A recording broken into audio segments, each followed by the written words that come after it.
Okay. All right. What's going on, family? Give me 1 second. Let me get this together. I'll be right with y'all. Let's see.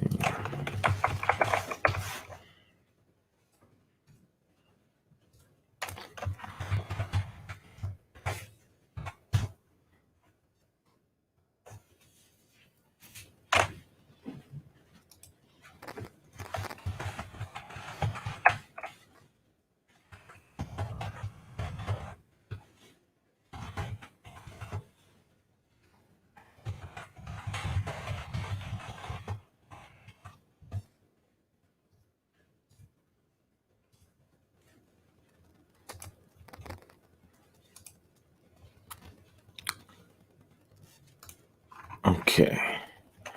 All right. Shalom to Yaakov Ben Yasharala in the building, Renzo Roberson, and Knowledge Truth. What's going on, family? What's going on? All right. Make sure you go and share this as well. Shout out to Christopher Jackson, VV Life Story. What's going on, y'all? Thank you for joining in tonight. Kindred Messenger, KZ.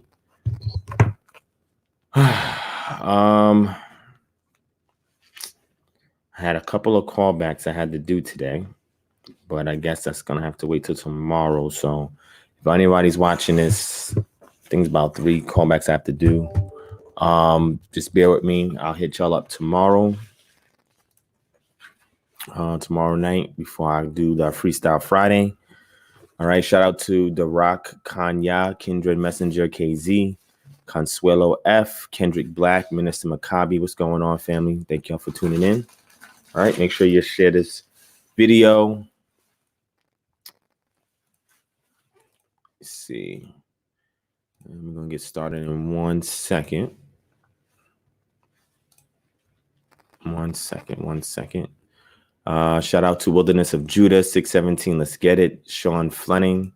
What's going on, family? What's going on? Thank you for joining in. All right. Make sure you share the link as well.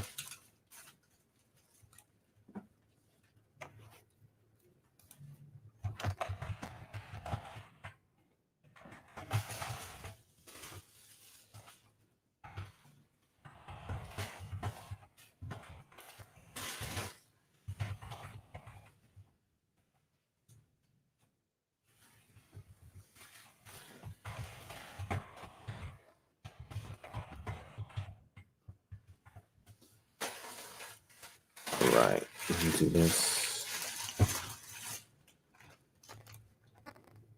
Okay. All right, shout out to Jay Lockhart 25, Y'all Passion, Stacks 2296, Aisha Fraser, Zavit, Zavit. What's going on? What's going on? All right. Getting more and more people up in here. Let me do another. Let me do this.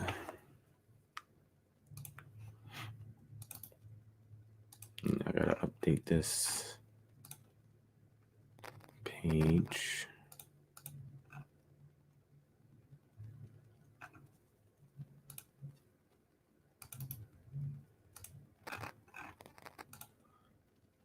All right. Okay. Peace to Young Dub and more. Shalom. All right, family. What's going on with y'all? So this is just a end of the month live stream. So I don't really have anything particular like I normally do on Freestyle Fridays. So I'm just going to give you guys some updates. We're going to do an open discussion, Q&A, and then we're going to dive in from there. What I do want to address, or what I'll talk on, is this Onomastics thing, right? I want to break that down for y'all so you can see the importance of that. All right. Shout out to King Kush in the building. I appreciate that. Sean Fleming says, you hear about these Mormon Israelites. Well, I wouldn't call them Mormon Israelites. They're Hebrew Israelites that subscribe to the Book of Mormon because they believe that the Book of Mormon has some Israelite records that were preserved. It's evident they don't know the history of Joseph Smith and, the story behind how he recovered these tablets and what he was doing in his life before he recovered these tablets. And I don't even know if they read the doctrine, Pearls of Great Pearl Doctrines and Covenants and Pearl of Great Price. I don't know if they read those two books either. I read those back when I was a Christian doing Christian apologetics, and that's where the bulk of the doctrine is at. Book of Mormon is like a softened version of it, but the real hardcore stuff is in Doctrines and Covenants and the Pearl of Great Price. So a lot of times they haven't even read those to dive into the Book of Mormon. You feel what I'm saying? So shout out to Jamel Jones in the building. I want to give a shout out to King Kush for the donation. Thank you so much, my brother. He said, preach. All right, we're gonna go in. We're gonna do what we do. You know what I'm saying? They called you a snake because you said you don't buy that book. That's crazy. Shout out to the Black Atheist in the building. Peace to you as well, my brother. Yeah, that's crazy. That's crazy, man. I would love to get one of them brothers on here and go through the Book of Mormon with them. You know what I'm saying? Shout out to O'Shea White in the building and really educate them on that because there's a lot of stuff that they don't know. A lot of times they just read the Book of Mormon, and not just the Book of Mormon. Like there's a council, right? The Mormons, they have a council, right? And they release things over a period of time, right? So you have to go through all of that. Actually, there's a Mormon app that you can download that you can get access to all of their literature. You know what I'm saying? And a lot of the real stuff that they teach that they're not really telling you, like they were racist in the beginning stages of their organization. They've, you know, kind of softened out over the years, but they got racist doctrine, man. And it's right there in that book, but that's neither here nor there. Okay. All right. So this to get started off, I want to give a shout out to everybody who signed up for the Patreon. Thank you so much, family. Those of you who signed up for the Patreon, I've been adding a lot of exclusive stuff on there. You know, we've added more news items, which is a new category that I'm adding updates and stuff on, and just information about Israelite culture and stuff like that. The book suggestions are still on there. We have the giveaways that's on there, early access, exclusive content, or a whole bunch of stuff on there. We have a KHM, The Truth Works Volume 2 mixtape that's dropping soon. All of our patrons on Patreon will get access to that at no cost. They're also entitled to the calendar that we're working on as well. So we're going to send out calendars and these mixtapes upon request from all of our patron members at no cost. Anybody outside of Patreon, you can still get access to these things. We just ask for a donation of $10 or more so we can help recoup some of the costs. And then we can also take a portion of that and allocate it to those who need assistance, who have needs, or whatever the case may be, right? So what I'm going to do, we had the 100 for 100 giveaway, which means that we had asked people to help us to get to 100 patrons on Patreon. And in doing so, we was going to do a lottery giveaway, right? We're going to get everybody's names from our Patreon list, put them in a bucket, and we're going to pick 2 winners and give them $100. Well, we had 110 patrons now. So what we're going to do is we're going to release $110, right? So the drawing is tomorrow, which is May 1st. So tomorrow before the Freestyle Friday, I'm going to do the drawing for that. And 2 people are going to win $110. Now, if we get 111, 115, 120 people by then, between now and tomorrow, then that's how much we're going to give out, right? So if it's 115 patrons that we have on Patreon, then we're going to do a $115 giveaway, right? So that's $230 between 2 winners. Okay, so this is us giving back as a way of saying thank you to everybody who is investing their hard-earned money into this ministry, right? Into the work that we do, right? And we want to say thank you. And that's what our giveaway is for. You know what I'm saying? So we definitely appreciate that. So again, right now we had 110 patrons. Now what happens is on the 1st of the month, from the 1st to the 3rd, Patreon does some kind of assessment and analytical work. So sometimes, you know, those of you who are patrons or know about it, you have people who have signed up. They may have deleted their pledges or things that they miscalculated over the past 30 days before they get to the 1st of the month. So you may see those numbers drop. If you go right now, you see it says 110. It may drop May 1st to maybe about 107 or 103 or something like that. And then they normally catch back up. But as of now, when it hits midnight, right, by the time, well, I'm going to say now to the drawing, if we get any additional Patreon patrons, then whatever amount that we get is the amount that we're going to give away. Okay. Don't forget also in May, we're going to do another bill paid in full giveaway, which means we're going to tell people, hey, look, this is how you can be eligible, you know, submit to this email, your invoice for a bill. Send it to our email address, which is kingdomharbinger@gmail.com, up to $200. And then, we'll put you into another lottery and pick you out. And if you win, we'll pay your bill in full. Okay. So we want to continue to do that every month, if we can. And the next milestone as far as our patrons is 150, right? So we at 110, so 40 more patrons, we get to 150. At 150, we'll do another, 150 for 150 giveaway. The next one after that's 200. We'll do a 200 for 200. So we want to constantly give back, right? And we're looking for plenty of different opportunities to do that. So aside from giving you guys free things, like merch if you guys requested, or access to PowerPoints if you guys requested, or resources. We have the book suggestions where you get access to my library, my digital library. Then you get the early access to videos and so forth. Now what we're doing with Patreon is something called Patreon Lens. So that allows me to give behind the scenes views of things that I'm working on, or that us as KHM is working on. So that will be a regular on Patreon going forward. I'll test one out probably tonight before I go to bed. So it's just great for you guys to sign up for Patreon to see all of this early access, exclusive content, the book suggestions. We get access to free books. We give you free things. We give you free money. We pay bills. I mean, you can't get this from nobody else's Patreon that I know of in our community. It's just not there. Right. And you guys see where it's going. OK, we have more testimonies that we're going to add to our GoFundMe. Right. Because we raised some more money. So thank you to everybody who continuously gives to the GoFundMe. Let me bring them up on the screen so you guys can see it real quick. So I'm going to bring up the Patreon first so you guys can get a look at the Patreon and see what we got going on in there. And then I'm going to transition over to the GoFundMe. Right. So let me start this off real quick.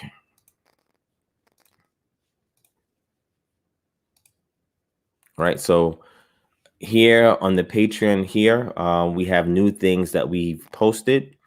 This one here on the Onomastics, I'm going to go over a little bit of that on this live, but you can get the full article is available. The full article is available on Patreon. I mean, in order to get this article, you have to actually purchase the literature. It's called Biblical Archaeology Review. You actually have to purchase it.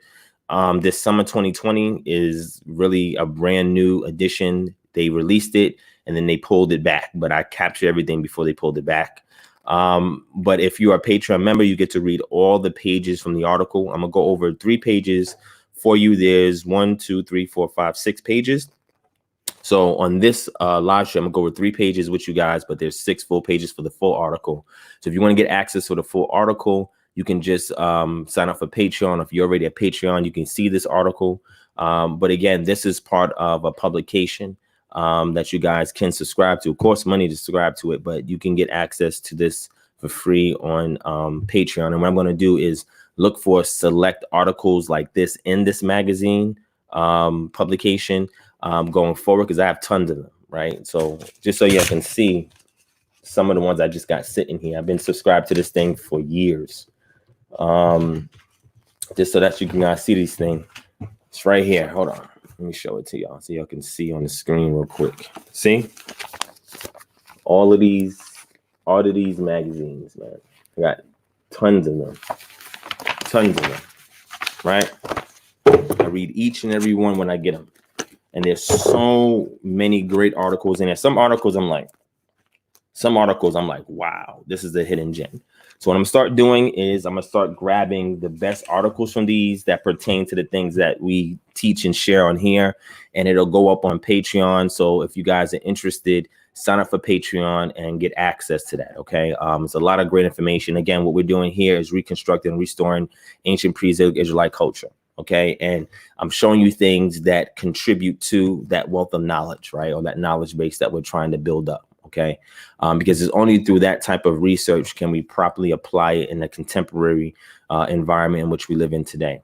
Okay, so that's what we have there on the Patreon. I mean, we have other stuff on there as well. Like I said, we have the giveaways. It's a new book that I just added called Drought, Famine, Plague, and Pestilence. Right, let's take a look at that real quick so you can see. All right, this interdisciplinary study integrates textual analysis of the Hebrew Bible and comparable ancient Near Eastern material with social theory and archaeology in order to articulate the ancient Israelites taken for granted understandings of natural disasters, their intellectual and theological challenges to those understandings, and their intellectual and theological reconstructions thereof, right? And then we have the link there that you guys can click on to get access to that, all right, if you're a Patreon member, okay? So there's just, like I said, tons of things we're doing. We're doing now because there's 110 patrons. We're doing the 100 for 100, but now it's 110 for 110. So 2 people are going to win $110 tomorrow. All right. So if you want to get in on this, you know, and get all the other benefits that we have from your tiered groups, plus what we just give away in the Patreon, sign up at www.patreon.com/DivineProspect. Okay. And you can get access to all of these books, these magazine articles, which I'm going to start posting, giveaways, and early access, exclusive content, and the Patreon lens, right? So we're completing, just so you guys know, we're completing the calendar, right? The illustrations are still being worked on. They're almost complete. That's what we're waiting for right now, is for the illustrations to be completed. What I'm going to do on a Patreon lens is I'm going to show you guys, give you some early access of what some of those sketches look like, that the artist is still working on, still coloring. He's been putting a lot of overtime in, reworking these things, and this has been ongoing for almost a year and some change, right? Almost a year and a half. And a lot of things have happened between almost 2 years ago when I put the request until now, right? But he's been working on it. He's been catching up on it. So that's almost complete. So everybody who's a patron pledger, you get a calendar at no cost. Anybody else, we're asking for a donation of $10 or more. We've already had maybe about 5 people that already put their donations in, 5 or 6 people, and about 30 plus people that are awaiting, right, for it to be released, so that way they can give their donation. So thank you everybody for your support. We put a lot of hard work into putting this calendar together, and I'm telling you, this will be the only calendar you need in regards to Israelite culture, right? Because we explain everything in here. We go into the spring harvest, the summer harvest, the late harvest. You know, we talk about the things that I discussed in my lecture in regards to this particular calendar that we subscribe to. It goes into the animal migrations. It goes into the weather. It goes into the moon phase. It goes into the sun phase. It goes into the sidereal year, and it gives you a breakdown of the sidereal year. And then from there, you get to see all of the feast days that's on the calendar, any other notable things. But when you see the images, the illustrations, is mind blowing. It's beautiful, man. And then we have an awesome cover for it that I'm working on as well. It's just going to be a well put together package. So the digital version will be out soon, and then the physical print version, where you can use it as a stand calendar, like put it on your desk, or you can hang it up somewhere. And when people look at it, it's going to be laminated. The colors are going to pop. It's going to look really, really nice. So when people look at it, come in your house, that's probably going to be the first thing to catch their eye. That's why I tell people all the time, I say, look, visual aids is a great way to getting people into the truth or into the knowledge. You know what I'm saying? Like, sometimes they may not listen to what it is that you have to say, but if you have a t-shirt on, or if you have a calendar hanging up, or if you have something on the wall, or you have like I do, you know, where I showed you guys a silver scroll keychain that I had, and different little artifacts like that, replications, and they see these things catch your eye. They look and say, wow, that's interesting. What is that about? You know what I'm saying? They're looking at it like, when people see this, they ask questions like, oh, what's that about? Like, okay, you know what I'm saying? So that way, you won't seem intrusive, right? That way they're coming to you, and you are providing, and it's providing that opportunity for you to go ahead and say, okay, yeah, you know what I'm saying? So that's the best way to really get people into knowledge, is when they inquire. A lot of times you can put them onto game, but they may not be in a state of being receptive. But when you use visual aids, it catches their attention, and then that opens the door for you to, you know, to go in and break it down to them. You know what I'm saying? So, so I wanted to put that out there, and I want to say thank you to everybody who already have pledged on the Patreon. Also, don't forget, we still have the GoFundMe that's still running, and the GoFundMe is there so we can continuously help families that are in need throughout this crisis. Okay, let me go ahead and post this here so you guys can see.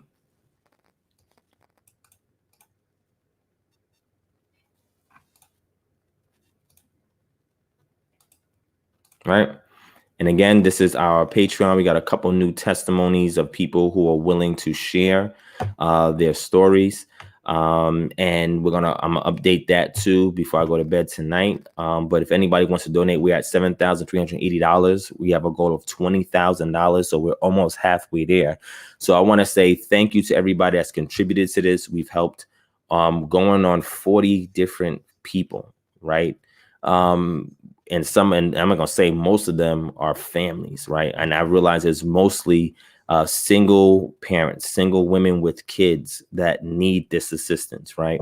And it's the majority of those individuals that come to us for aid, right? And again, according to Torah, you know, I try not to turn them down. I say, look, whenever we get what we get, then we can go down a list and help all the other pending requests that we have, because we got a lot of pending requests.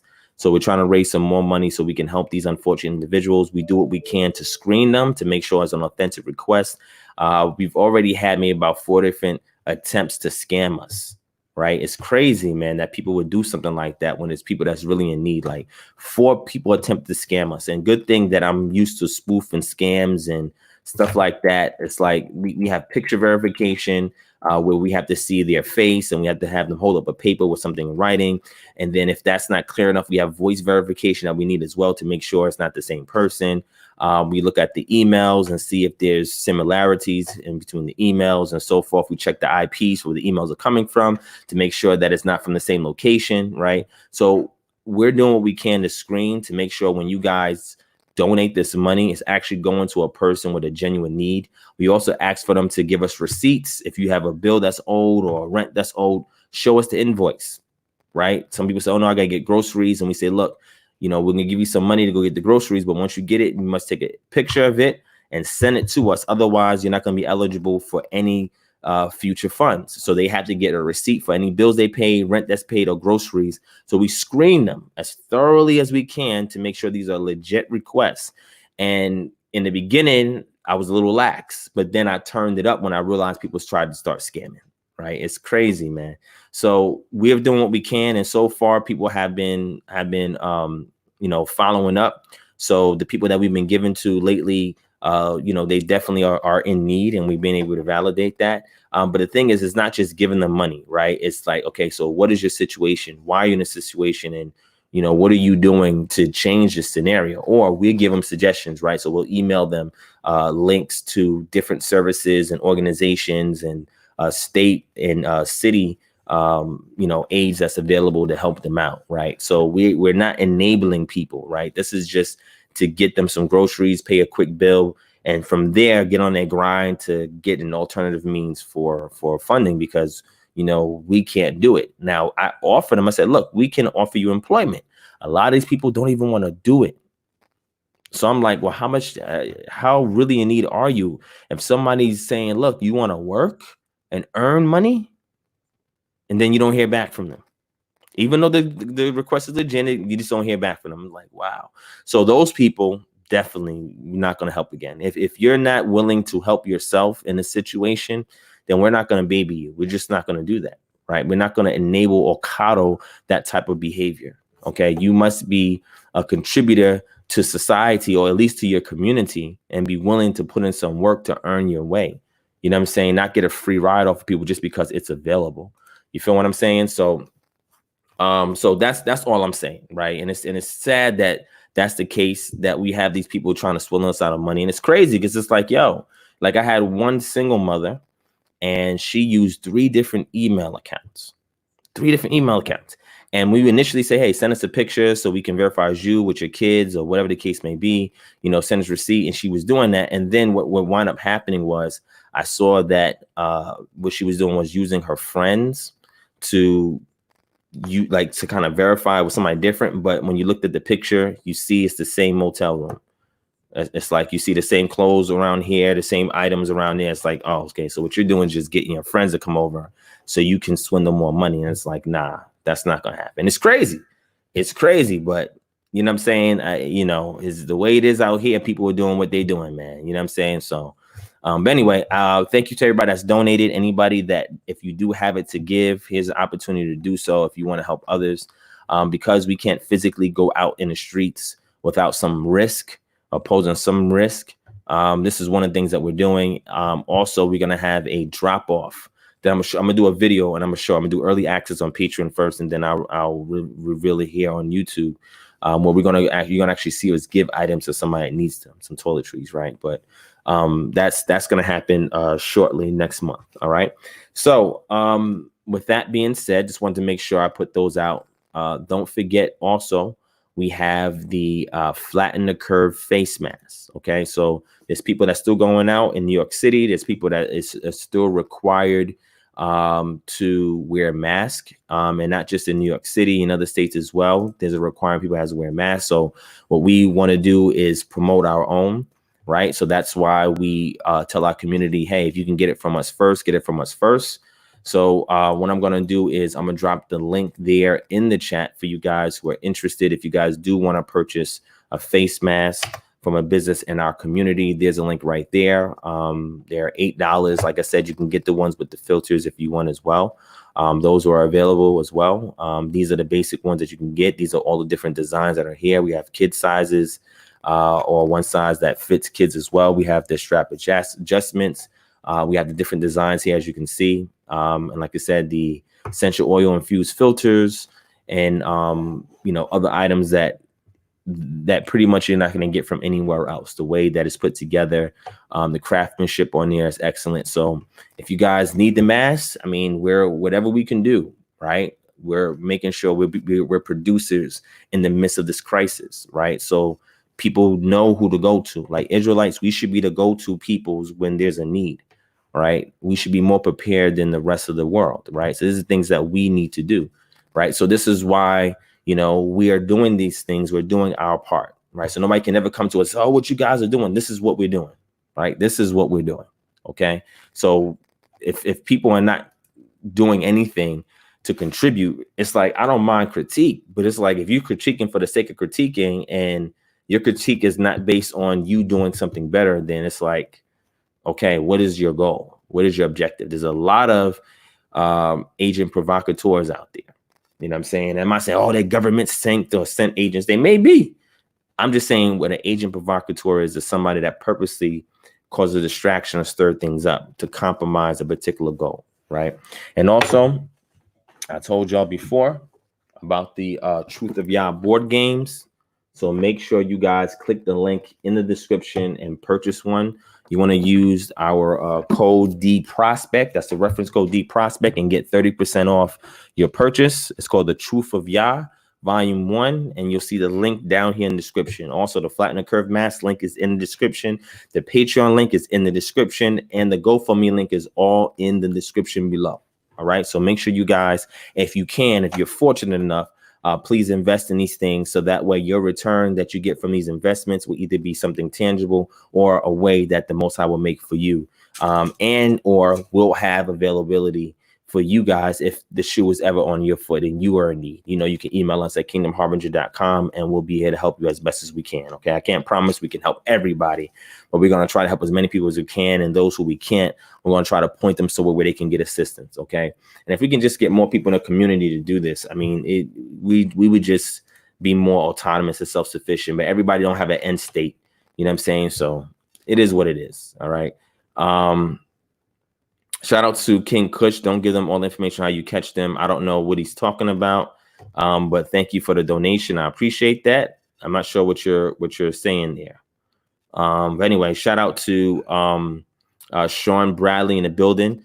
What's going on? You have a question, Sean? All right, just drop your question in there. Shout out to the Black Av. What's going on, my brother? You could drop your question in there. It's all good. Shout out to Scott and Garrett Headley in the building. Pac Rosino, the Biblical Rumble Room. What's going on, my brother? Let me see. My brother James Get Wise in the building. Mommy Rika in the building. What's going on, sis? Vanessa Satterway's here with us. Yapa Kalayab, Kimberly M. What's going on, sis? How you doing? Zephaniah in the building. JT Preacher. What's going on, my brother? Claude Last. All right. I think I captured everybody. Mind of Joshua. What's going on? All right. So Gather of Nations. What's going on, my brother? All right. Oh, okay. I got you, Minister. I appreciate that. All right. Great question, Sean. Email me and I'll send you an update of that information. All right. Shout out to Yuda Temne in the building. Thank you so much. I appreciate that. Shalom to Lawrence Jones in the building. All right. Aisha Frazier, what I purchased? Oh, the t-shirts. So the t-shirts, email us kingdomharbinger@gmail.com. We have a new t-shirt. I'm going to show it to you guys. This was reserved really for Patreon lens, but I'm going to show you guys the t-shirt that we're working on right now. And again, it's not complete yet. All right, it will be complete. All right, shout out to Jamel Jones. I'm sorry, my brother. Jamel Jones for the donation. I appreciate my brother. You one of the day ones, man. I appreciate that, right? I'm going to go ahead and show it to y'all so you guys can see it. All right, so hold on. Let me go ahead and show it to y'all real quick. Oh, shout out to Oriah Jackson, Robert Oriah Jackson for the Patreon pledge. I appreciate that, my brother. He just brought it up to 111. So $111 is going to 2 winners, okay, of our patrons. All right. So the more people that we get pledged, the more we can raise the money. OK. And as far as our giveaway is concerned, so we're giving away $222. Thanks to this brother for contributing that extra patron to that. All right. But let me show you guys this shirt. All right. Let me show you the shirt that we're working on right now. So y'all can see it. Let me see. Where is it at? Here it is. All right, let me show it to y'all. It's hilarious, man. But I'm gonna show it to y'all. Hold on. It's not done yet. Okay, it's not done. We're gonna add some more stuff to it, right? It's not done, but I'm gonna show it to y'all anyway, so y'all can see it. All right, y'all let me know what y'all think. Again, I was reserving this for Patreon, but I'm gonna show it to you guys. Y'all let me know what you think. All right. There it is. That's gonna be a real t-shirt once we spruce it up. We getting close to the final version, but that's it right there, man. That's it right there. Okay. Stacks, that's a great question.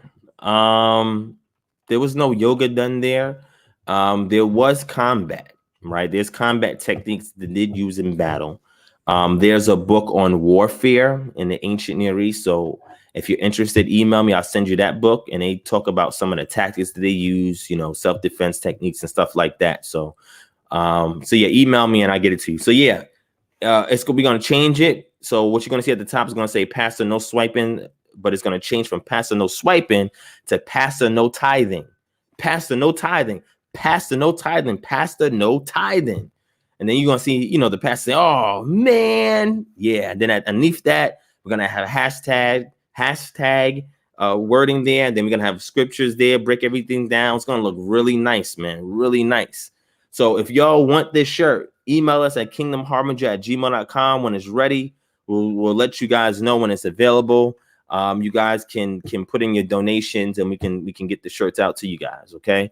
But yeah, this is one of the shirts, and this is not the only one. I'm not going to show you these other designs that we got coming up. Real interesting, right? Remember my Paul moment? Those shirts are coming out too. So what I'm going to do is, somebody said to me, yo, Divine, you say a lot of those quotables, right? When you do your live streams and stuff. So it's like, why don't you just make t-shirts out of them? And this person said this to me some time back. I said, you know what? That's a good idea. That's a good idea. I should start making t-shirts out of these quotables. So this is one of them. All right. It's called Pastor No Tithing. So if you want the Pastor No Tithing tees, email us so we can see your interest. And once it's ready, we can definitely let you guys know. You guys can purchase the t-shirt from us.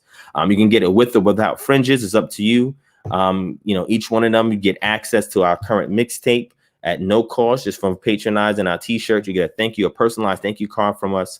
And that's what it is. So yeah. So I mean, just remember, you're gonna be a target wearing the shirt, but at the same time, it opens up dialogue. Right? It opens up dialogue. So I sent back to the artist a couple of adjustments that I wanted to be made, edits I wanted to be made, especially, you know, additions that I wanted to be added at the bottom of this, where it breaks everything down, and then you have the KHM logo, but these will be available soon. So if you guys do like it, cool, email us and we'll make sure we hold you down. All right. All right. So let me go ahead and get back. Let's get back. All right. So, yeah, so just like I said, just email me, Stacks. I got you. Sean says, I love how DP try to answer all questions. Throw email in chat because I ain't gonna remember the email, brother. Chris, can you add the email to the chat, my brother, so that way he can get it. But yeah, if you have any questions, I try to address everything if I can. Again, I don't know everything, right? But I can research. I know how to research, right? I know the best research methodology to utilize in order to get the answer for something. So I'll point you the right direction. I got something, right? Shout out to y'all for money in the building. I'm glad y'all like that. Shout out to Chemo Ben. Chemo, you everywhere, man. Every live I go to somewhere, he there, man. He there. You know what I'm saying? I got to start putting you on some reconnaissance missions, man. You know what I'm saying? He everywhere, man. Everywhere. Shout out to Deborah Newsom in the building. Shalom to you, sis. All right. But yeah, I'm glad you enjoyed the shirt. Like I said, the illustrations. You know what I'm going to do? Again, this was reserved for Patreon. Patreon get to see all of this stuff, right? So you just join Patreon. You see everything that we're working on. T-shirts, new products, services that we got, everything. And also, family, just so you know, we have a consultants conference coming up soon. So everybody that's interested in joining Natural Path to Eden or joining Jubilee Mega Mission, we're going to reserve an actual slot for everybody that emailed the request.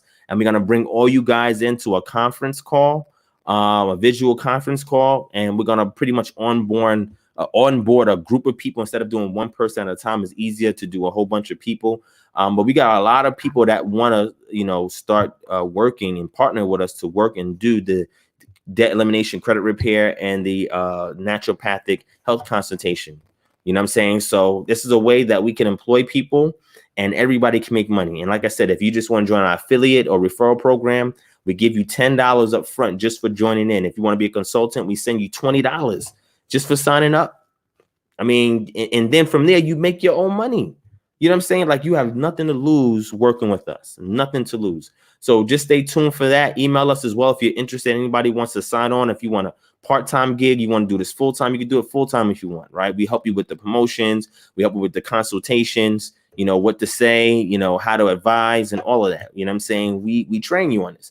You don't have to have any previous knowledge or experience on these things because we give you references for everything that we teach you. And it's just a way for you to make money. I mean, right from home. You ain't got to go nowhere to do it. Right. So, again, this is what we're doing to give back to the community. I don't know what anybody else is doing, and I'm not here to judge anybody else for what they're doing or not doing. But before you come and critique me, you got to show me your resume of what you're doing, man. Like, I need to know what you're doing in the community. Right. Because I'm not going to just sit here and just entertain I've done that. Y'all see me, just any random person. And these people, the only thing that they're doing is just critiquing people online. They're not really doing nothing in these streets. It's crazy, man. It's real crazy. All right.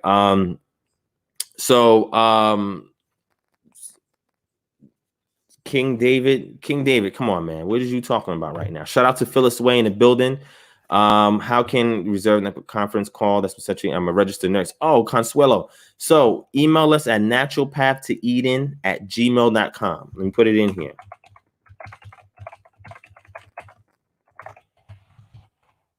All right. Now, Consuelo, I don't know if you've seen the videos that I have on this channel dealing with health. But I have a playlist with them, and then I'm adding more because I've had like random discussion with people in regards to health. So what we pretty much do with Natural Path to Eden, we give people naturopathic education in regards to what their ailment may be and how proper diet, exercise, and supplementation can help improve their overall health and wellness in conjunction with whatever they're getting from their primary physician. So we don't dissuade anybody from going to the allopathic doctor. That's totally up to them if they want. Some people say, look, I don't want to go to that doctor no more. I just want to go this route. And we pretty much educate them on nutrition, right? In regards to supplementation and diet. And then we give them suggestions for moderate exercise to mingle in there as well, just so we can be holistic and getting them well, right? And then also, if they want our regimen plans, we'll customize a regimen plan for those individuals on a daily diet plan on what to eat, what exercises to do for the month, as well as what supplements to take based on our assessment of what they say to us or some data they reveal to us in regards to things they've been diagnosed with in the hospital. So we see that they have a deficiency in a mineral or a vitamin, or there's a protein deficiency or something like that, then we give them suggestions on what to do, right? So that's what we do. We help people in regards to health. Explain a lot of basics, like what's the difference between fat soluble vitamins and water soluble vitamins, right? Which ones fall in which categories, which ones does the body store, which ones that you need to replenish, right? What are certain deficiencies look like symptoms that arise from deficiencies in regards to things you're not getting in your diet. What is malnourishment, right? Because you be malnourished by eating too much or eating too less, right? Making sure you have your caloric intake, daily caloric intake every day, right? You know what I'm saying? And things as far as energy, right? What's the best sources of energy from the diets that you can possibly get? What are supplements you can get in case you do need some energy, right? Explain to them how digestion works, especially if a person has GI tract issues and stuff like that. Diabetes, hypertension, cancer, all types of things like that. We just consult and just give people best practices in regards to nutrition, and just give them medical advice, but we just educate them, right? And what they do with that information is on them, right? So that's pretty much what we do to try and get our community healthy. And then with the credit repair, debt elimination, it's the same thing. We explain to them how everything works and what they can do.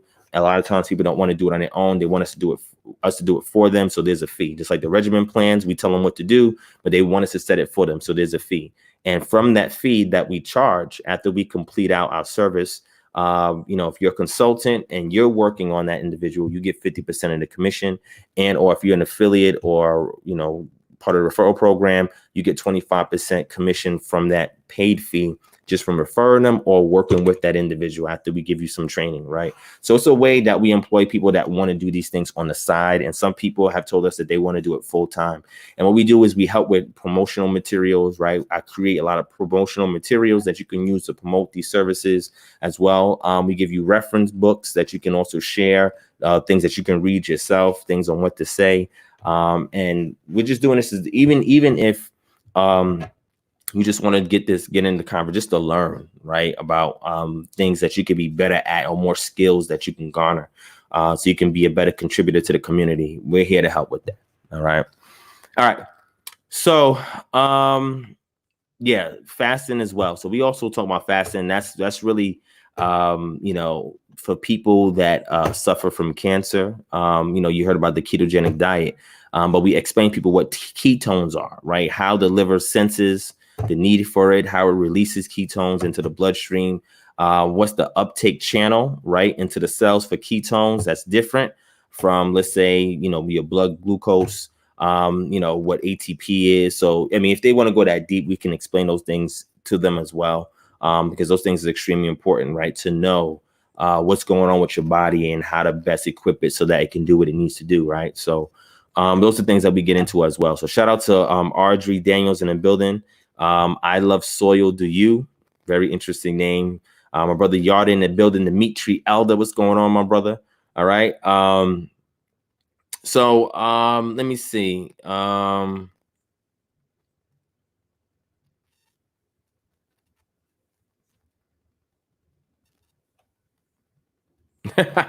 Sean said he needs help on how to do the super chat. That's valid. If you want to donate that way, my brother, I appreciate that. Anybody in the chat, can somebody help my brother out, Sean Bradley, because he wants to do a super chat. Typically, if you have a Google account, like by having an Android phone or a Gmail account or something of that case, if you have an Android phone and you normally make purchases from the Play Store or whatever, you should already have a Google account that's already set up with a PayPal account or a card, credit card, debit card, or whatever. And then you will hit that dollar symbol that's underneath where it says say something, where your avatar is at, then your name, then say something as a dollar symbol. You click on that, and then it connects you to that account that you have linked with a debit card or a PayPal account. And then from there, it'll allow you to donate funds directly while the broadcast is live, right? So if somebody you can grab a link and pop the link into the chat that breaks it down on how to do that to try and help the brother. You know what I'm saying? Because he wants to give, and he's a thorough, solid brother, man, and I appreciate him. You know what I'm saying? So Big Zouts, do you believe in Jesus Christ, crucifixion, resurrection, as plainly stated in the Bible? I have some reservations on that. Okay, I have some reservations on that. Do I believe that Yeshua Bar Yosef was a historical character? Yes. Do I believe that he was martyred and crucifixion was a result of that martyrdom? Yes.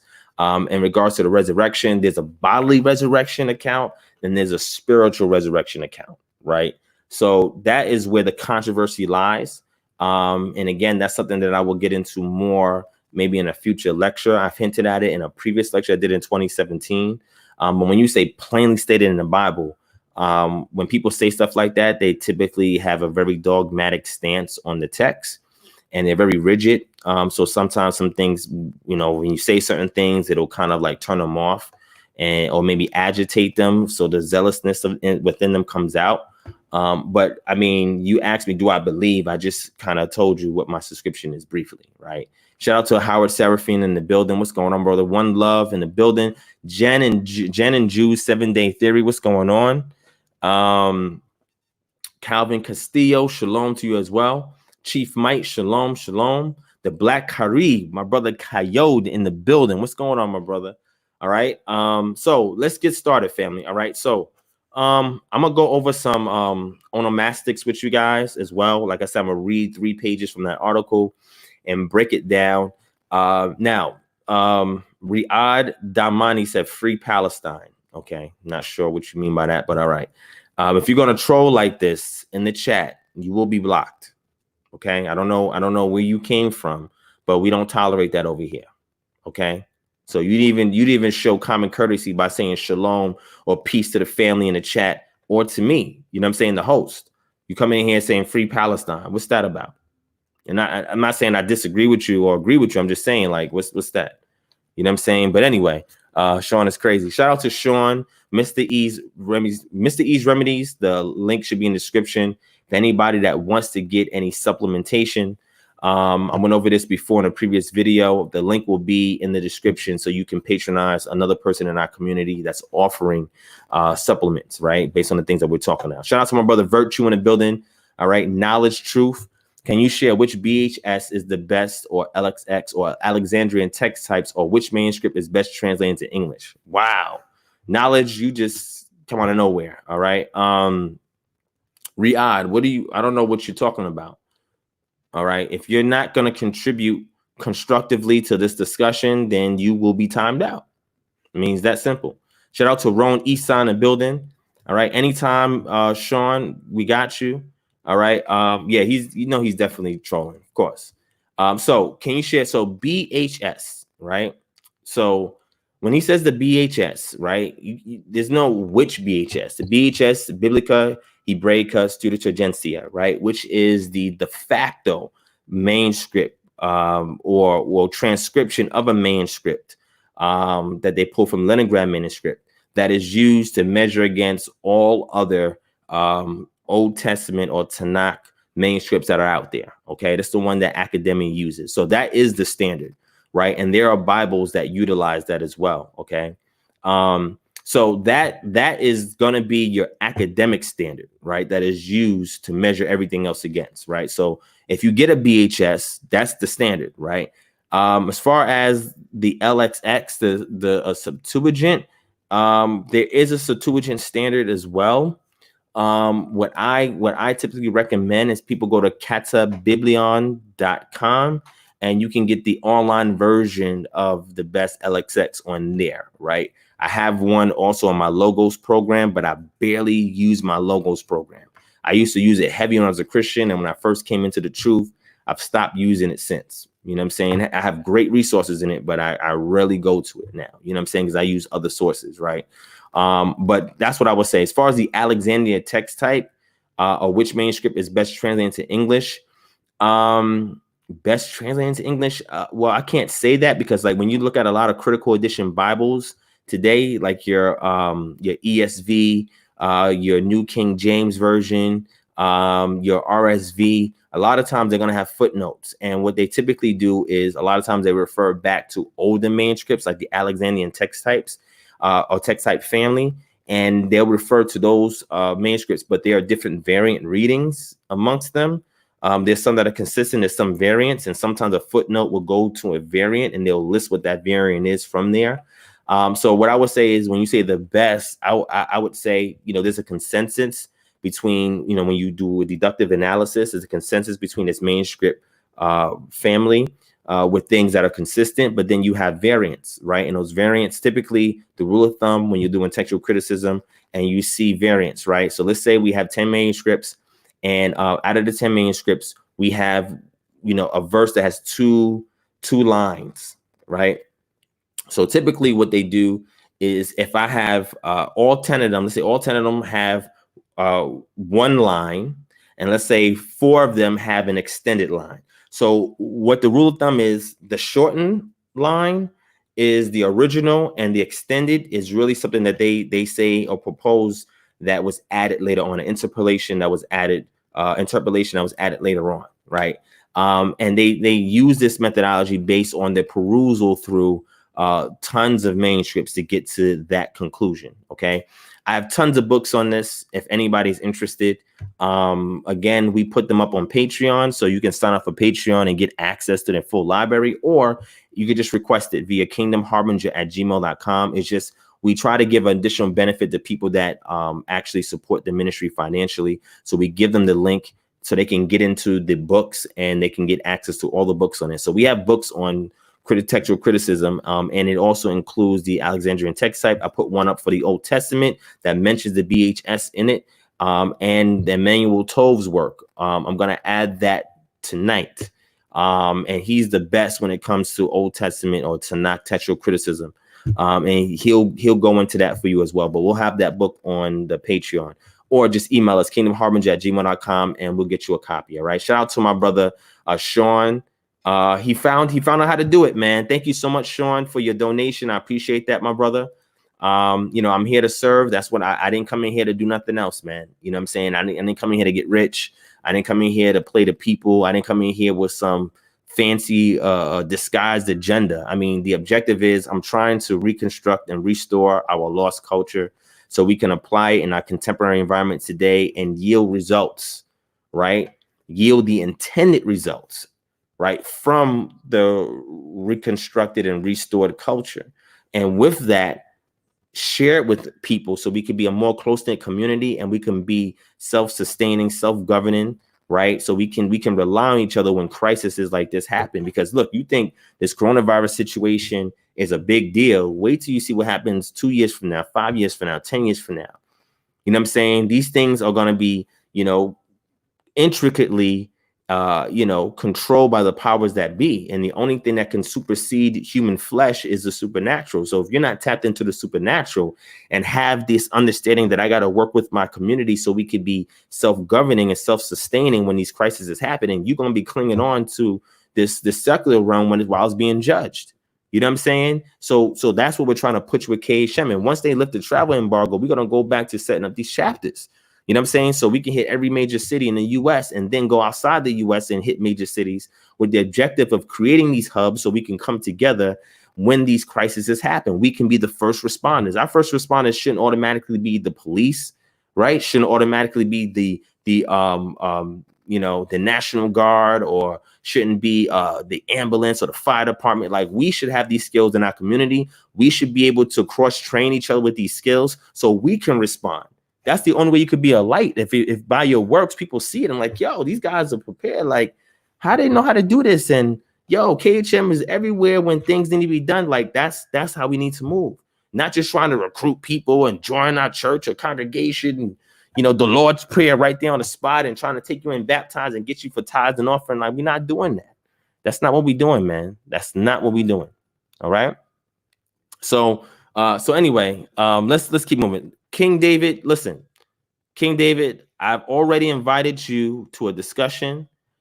You sent the email. We had a respectful correspondence. You left some comments on one of my videos.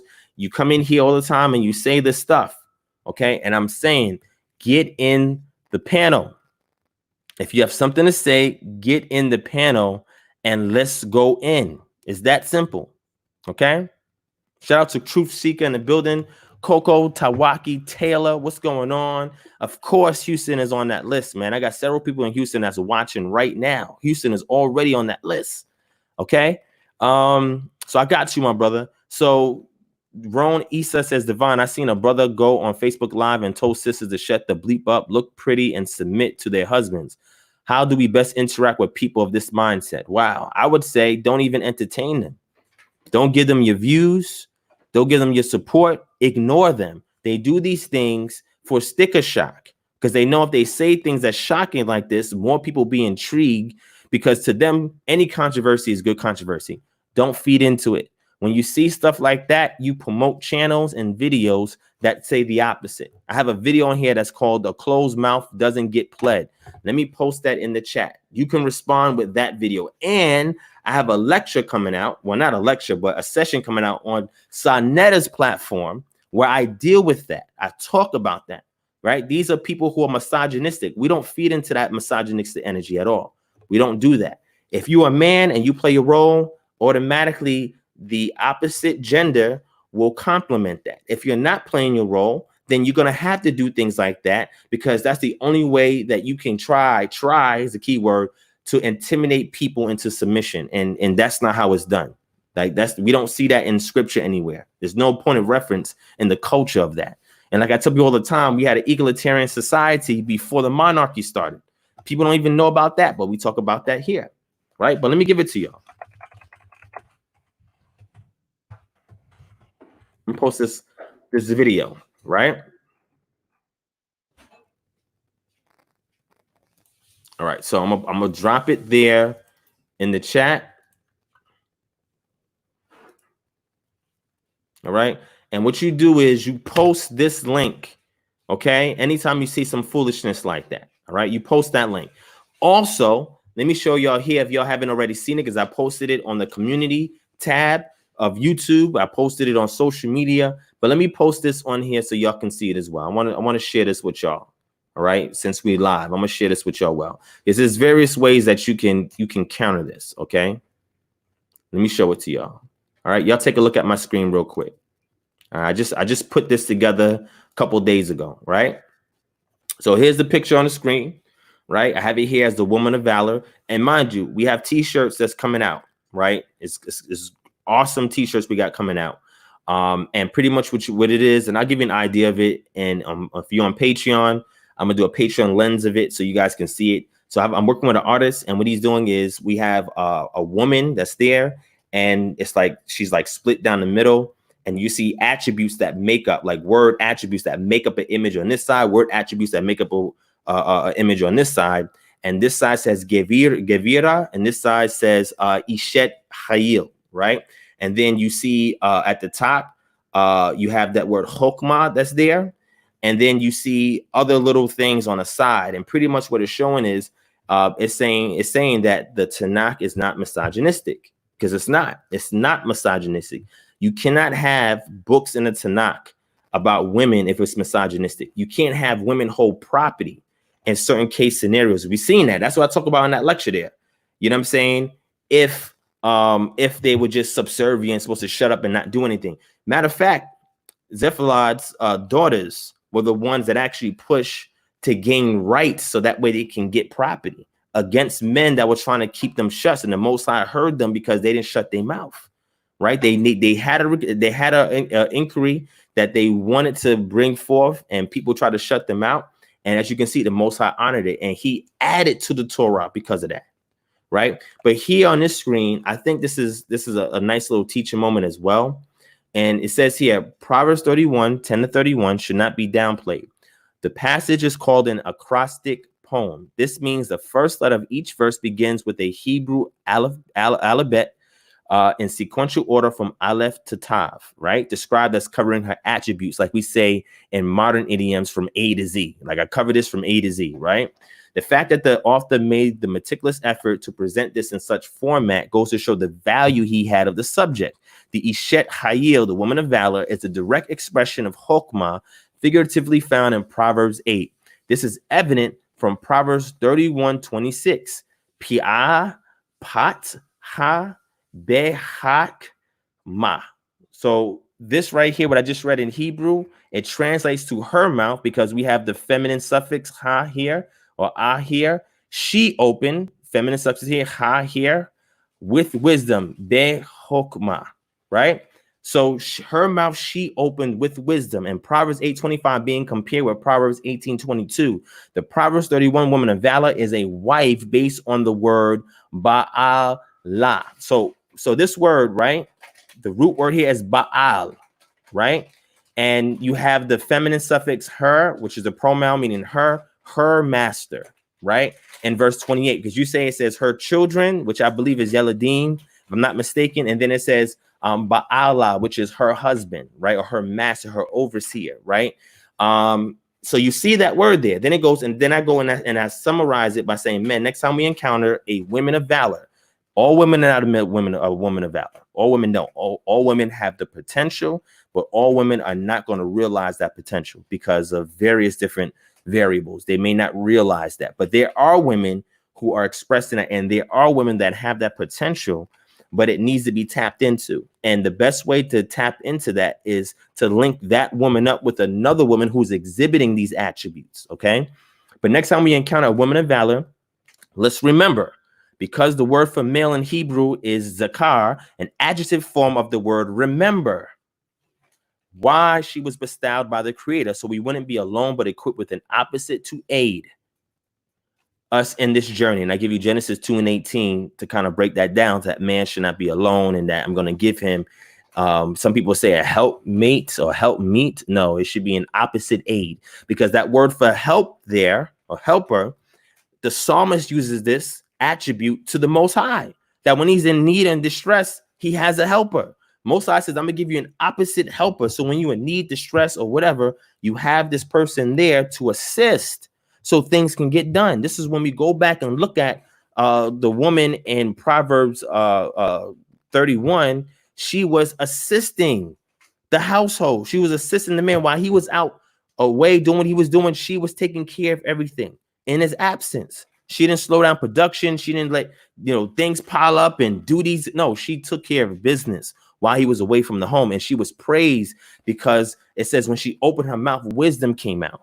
She wasn't opening her mouth to gossip and talk about stuff of vain or things that have no value. When she spoke with wisdom.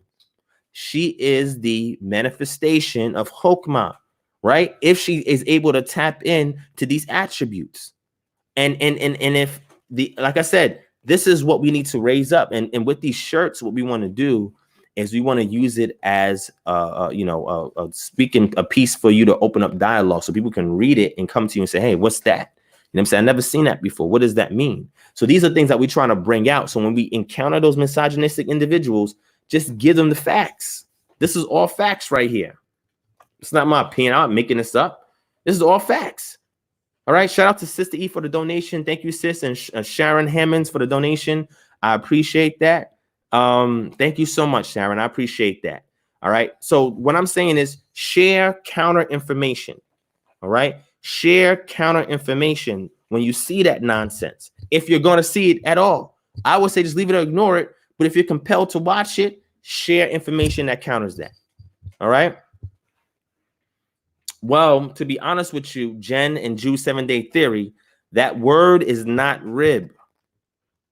In Genesis, when it says that, we say that all the time. And Israelite community say, oh, that's my rib. That's my rib. That word is not rib. We have the word for rib in Hebrew. That's not the word rib. That word there means the inner chamber. The inner chamber. And I go into all this when you look at that lecture. I don't even want to spoil it. Y'all need to go back and watch that lecture. I'll give y'all the link again. Go back in and watch that lecture. Okay? I have another version of it that's much more clearer right here. Go back and check out this lecture and you will see. Because you got people in the comments screaming, how can you make a woman out of a piece of rib? I mean, they just say all types of craziness. I'm like, yo, that's figurative language. You know what I'm saying? But if you understand, if you can unveil the meaning behind it, it's so much depth in there. This is why you need to learn the language. And this is why you need to look at Israelite culture against the ancient Near Eastern context in which it was in. It was not in a vacuum, and see why the Israelite culture is so distinct. There's similarities, yes, because you can only do but so much if you're living amongst other cultures, right? That's original.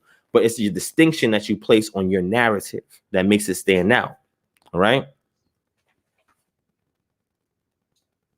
Stacks, that's a great idea. Email it to me and I'll work on that. Email it to me, I'll work on that. All right. Slow Flow, the God, that's not bad. That's not a bad source. But my major thing, when people say all the time to me, Divine, what kind of Bible should I get? They're my two best Bibles you can get if you need an English version, an interlinear Bible and a cultural background study Bible, a Bible that gives you cultural information, a cultural data behind the verses that you're reading. An interlinear to help you with the language, and one that taps into the culture. You need, those are the Bibles that you need. Don't get just no plain English King James Bible. I'm not saying nothing's wrong with the King James Bible per se. There's some things that could be better translated, some things on point. I'm just saying, if you're really going to study, you have to learn the language and the culture, and they work on each other. A lot, the language comes from the culture. The culture is where the language comes from. And then over time, as there's adjustments made in the culture, the language reflects that. So if you're going to really study the text, you got to learn the language and you got to learn the culture that gave birth to that language. If you're not doing that type of study, then you're failing yourself. All right. And like I said, on our Patreon, we have access to these sources. We have a whole Hebrew course, academic Hebrew course that's available to our $20 or more Patreon pledges, right? You get a free academic course, and then I load it up with all these resources so that you can learn the language. You have more aids to learn the language. And there's so many aids, depending upon what your learning style is, there's something there for you. We have the videos, the workbook, the grammar book. We have everything in there for you, right? But it's all digital, it's not physical, right? Now, you can still purchase the physical set. If you want a physical set, we can still sell that to you, but we have the digital set there as well, so you can start getting right into the language. But you need a Bible, or you need a reference book that talks about the culture. I've shared this with y'all. I'll share it again, and then I'm gonna get into Onomastics. Are you gonna let me go into Onomastics? It's deep. You got to get into it, right? But let me show you the books that you guys need. You need these books. All right, you can email me, I'll send them to you, or just sign up for the Patreon and get access to all of this whole library for free. All right, but let me show you this book. This is one of my favorite books to get, and I recommend this book all the time. And I'm gonna show it to you guys on the screen. You can buy it, you can get the digital version or buy it, or you can get access for free on Patreon. But here it is right here. It's called The Cultural World of the Bible, 4th edition. You need to get this book. There's no ifs, ands, or buts. All right, let me get another book for you, another book that you guys need. All right.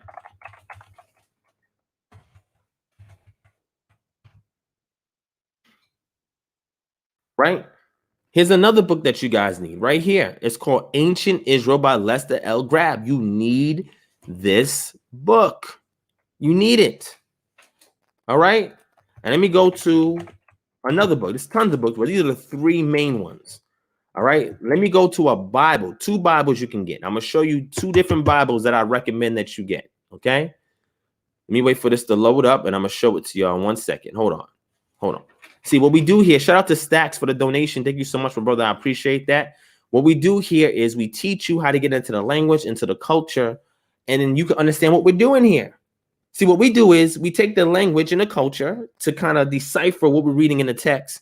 And remember, we use interdisciplinary research methodology. So we look at archaeology, anthropology, linguistics, the literature. So we dive into the social sciences and humanities, and we extract them from these different disciplines, and we're putting them together, and we're taking what was lost, and we're finding out a means of applying it in our contemporary society so we can yield the intended results that's going to bring a form of constructive behavior within our community.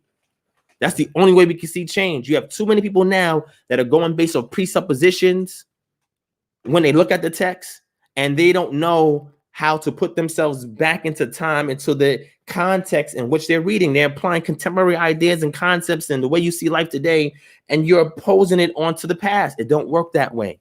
You have to work inductively from the bottom up, not from the top down, from the bottom up, from the past to the present, so you know how to go into the future. You take these principles, you apply it today, you use the scientific method to see what's repeatable, what works, what don't work, do trial and error, and then you streamline it. And then you take it and say, look, these are repeatable bits of behavior that if it's performed in this format based on a formula that I extracted from the culture, it yields results. And then you build onto that. And then you insert that into the community. And then you enact change.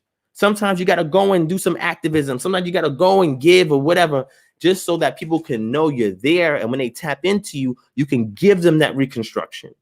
And once they apply it, they will come up out of their situation. Deuteronomy 28, 1-15 is clear. If you're in the land and you keeping these statutes, laws, and commandments, you are entitled to this, this, and that. How do we get that?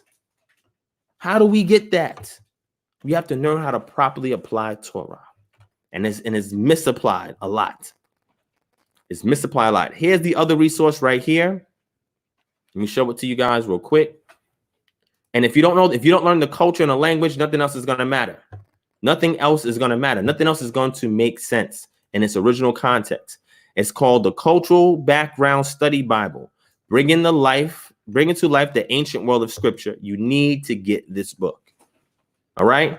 You need this book. Let me show you the last book. It's an interlinear that you need to get. Okay?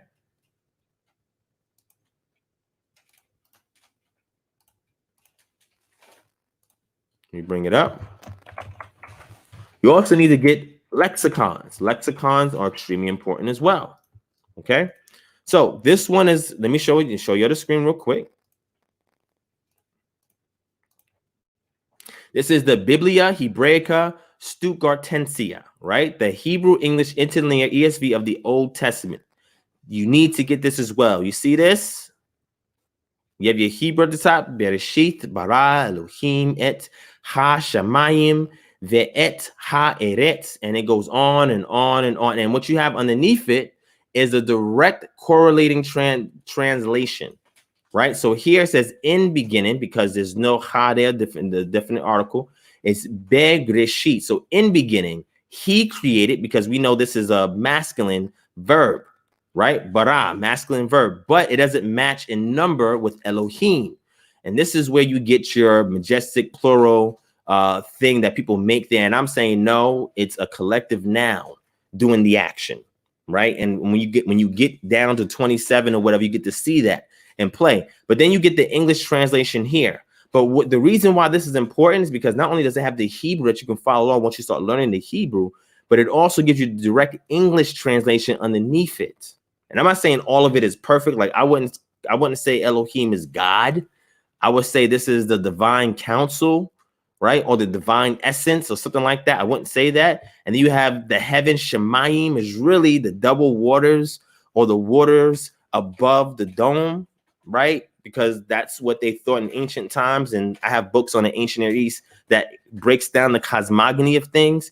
But there's some things that you can better culturally translate. But for the most part, it helps you to read the text the way that a Semitic reader would be reading it, right? From right to left, and the way that the grammar is syntaxed. It's important, right? And how things look, morphology. That's how you start to pick up little bits and pieces of things. Like when you see im here, that's your masculine plural. It's normally when you see it, suffix, it's going to have a plural designation in regards to number, person, gender, number, PGN when it comes to Hebrew.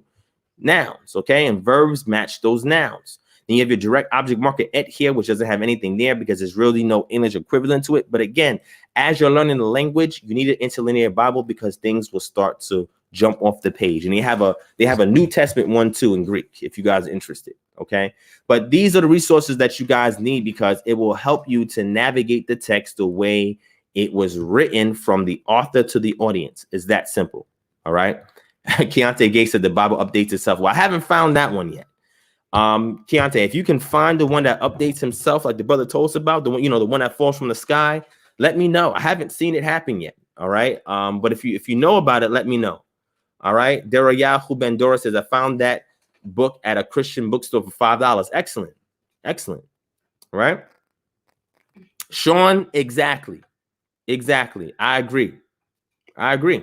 You can, but if you cannot apply it so you can fix societal ills, then what good is it? What good is it? If Torah is telling you to take care of the fatherless, the widows, the strangers, etc. And the poor, don't oppress the poor, be their voice, speak up for them. If somebody's in need, you give. Jacob or James in the so-called New Testament, he says the same, he echoes that same essence, saying, yeah, I'm not going to just tell somebody by faith, oh, go and be filled. No, I'm going to take care of that carnal need. We have to be built for this. A lot of people ain't built for walking out the culture. So what they do is they do a means of escapisms, right? They like to go online or go somewhere and talk about this, but they never apply it in real life. Nothing never really changes around them. People don't change around them. Situations don't change around them, right? They're not effectively changing anything. They're not an enzyme in this macrobiological environment that we live. You have to be that enzyme to break things down. Whenever things are stagnant and not moving, you have to be that enzyme to break things down to its lowest common denominator so people can eat, right? People can get what they need so they can fix their issues. So I feel you on that. I feel you on that, my brother. I feel you. All right. So those are the resources you need. Again, if you sign up for our Patreon, you get access to all of that stuff, right? You get access to the link and get all of those books. Okay. And I'm going to do a separate one for scientific articles as well. That's coming up soon. Okay. So Vaughn said, is that the same as the app? I'm not sure what you mean, Vaughn. Tell me what you mean by that. All right. So let me see. Okay. So let me get to Onomastics. King David, I don't know what you're saying now. He says, why do Israelites worship anew? Israelites do not worship anew. They don't worship either. So I don't know what you're talking about. Like you have some things conflated as it pertains to the ancient Near East. Prove that. Give me one scientific article of somebody who's an expert in ancient Near Eastern culture that says that the Israelites worship or Anu. I'll wait. Give me a reference and not just your opinion. Right? Shout out to Inside the Nation and the Building. What's going on, my brother? Give me a reference. Give us a tangible reference that we can go back and read this from somebody that's an expert, because you're not.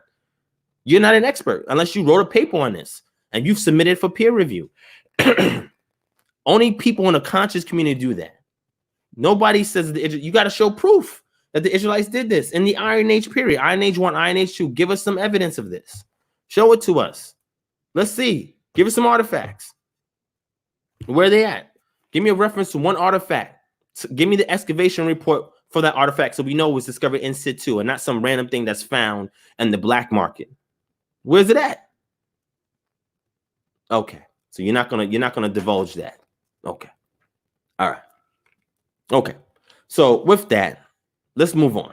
All right. Let me show this on the screen real quick, because unless you come stronger than that, King David, just by making these wild assertions, we're not gonna pay you no mind. And if you continue to do that, it's gonna be labeled as trolling, and you're just gonna get timed out. Feel this way? He probably doesn't. He's probably going to show me some random thing from probably Zachariah Stitching or somebody along those lines. Please don't show me nothing from Zachariah Stitching. Please don't do that to yourself. Don't give me no Dr. York stuff. Please don't do this, my brother. Please don't do this. What's your source? Shout out to Dale H in the building, KHM LA in the building. What's your source? What's your source? Huh? What? You don't have one? Oh, okay. You don't have no source. Okay. All right. So can I move on now since you don't have a source? Can we move on now since you don't have a source? Shout out to my brother Calvin Castillo for his Patreon. Signing up for Patreon. Thank you so much, my brother, for that. So now we on 112, right? So let me take a look. We on 112 now, which means we're gonna be giving out $112 now. $112 to 2 winners. $112. So I appreciate that. All right. All right. So AA says, new to this, but how do you know that you're an Israelite? And if so, what tribe and how can you prove that? Wow. I'm not going to get into all of that right now. I have videos on that. Okay. I've done lectures on this. The last thing that I did to talk about this, because I have an upcoming lecture that I'm working on to really go in on it, hopefully by the summer. But if you really, there's a video I did with Marcus Webb. You can look at it on my YouTube channel where I kind of break that down for him as a Christian to get him to understand this. And I've talked about this several times. All right. So AA, I'm hoping you're being sincere and you're being genuine and you're not a Christian apologist in disguise, because those are the ones that really come in here, troll and act like they're asking innocent questions and they're not. So I'm hoping you're being sincere and you are truly new, right? But you're saying, how do you know you're an Israelite? Well, we look at several things, right? We look at a lot of circumstantial evidence and some direct pieces of evidence, right? We have historical accounts of Jews or native Africans that practice certain things. We have tons of those historical references. We have migration routes. We have oral traditions.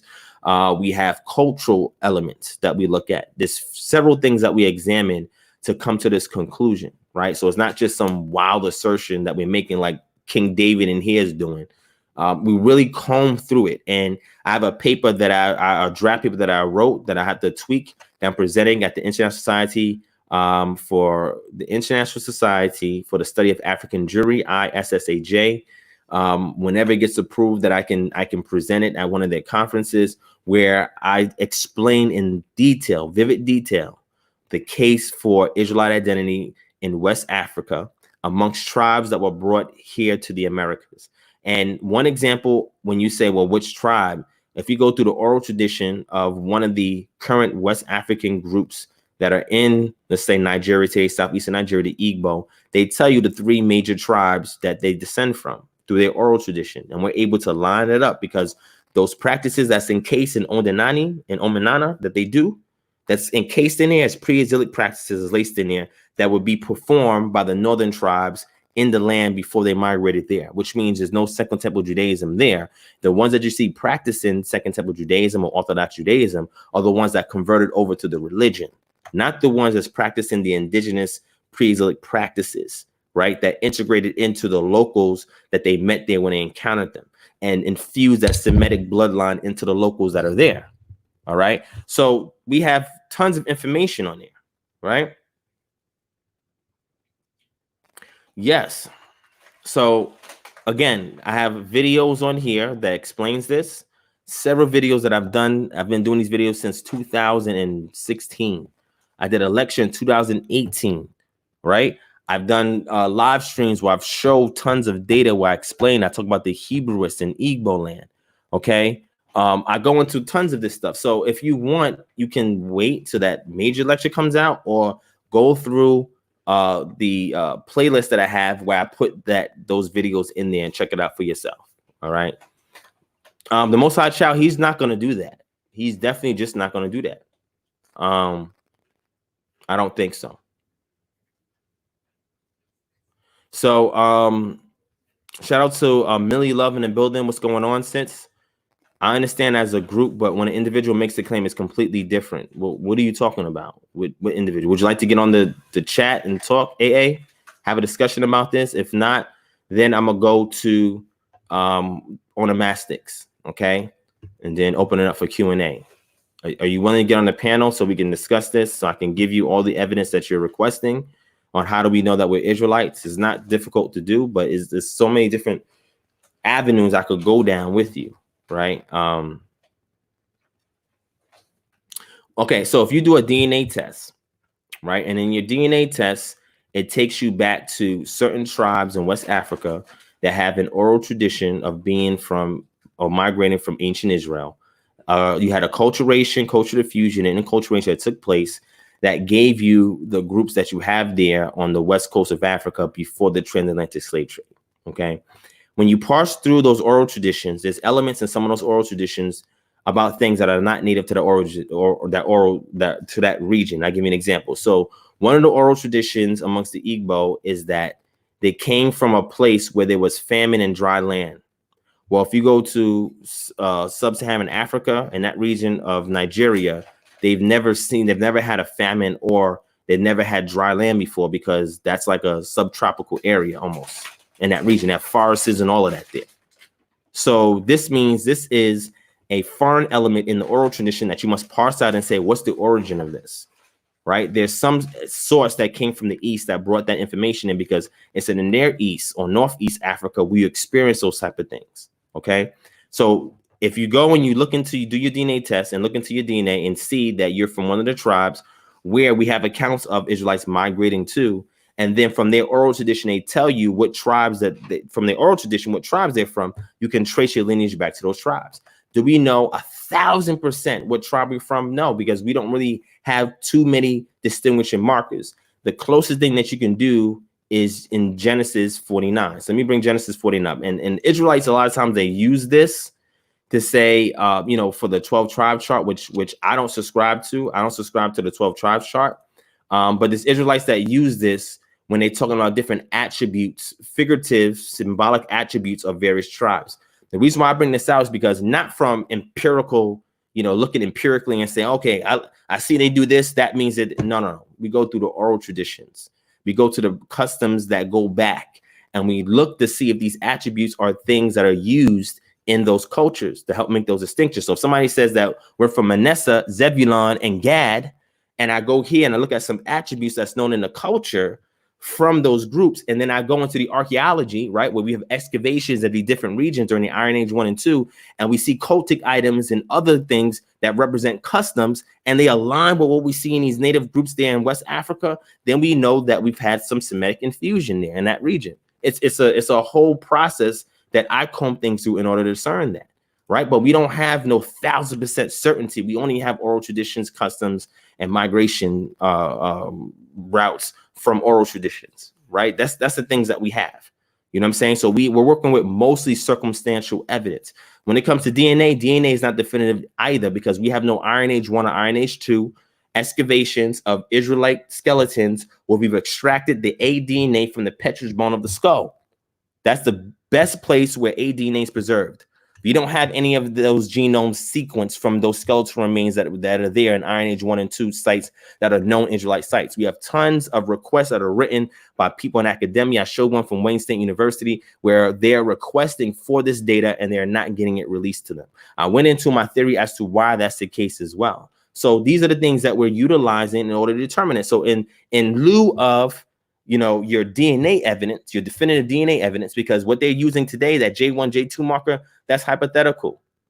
That you cannot prove that the people with J1 and J2 markers are really from Yaakov or from the ancient Israelites. You can't prove that because we have not sequenced the genome of any known ancient Israelite DNA.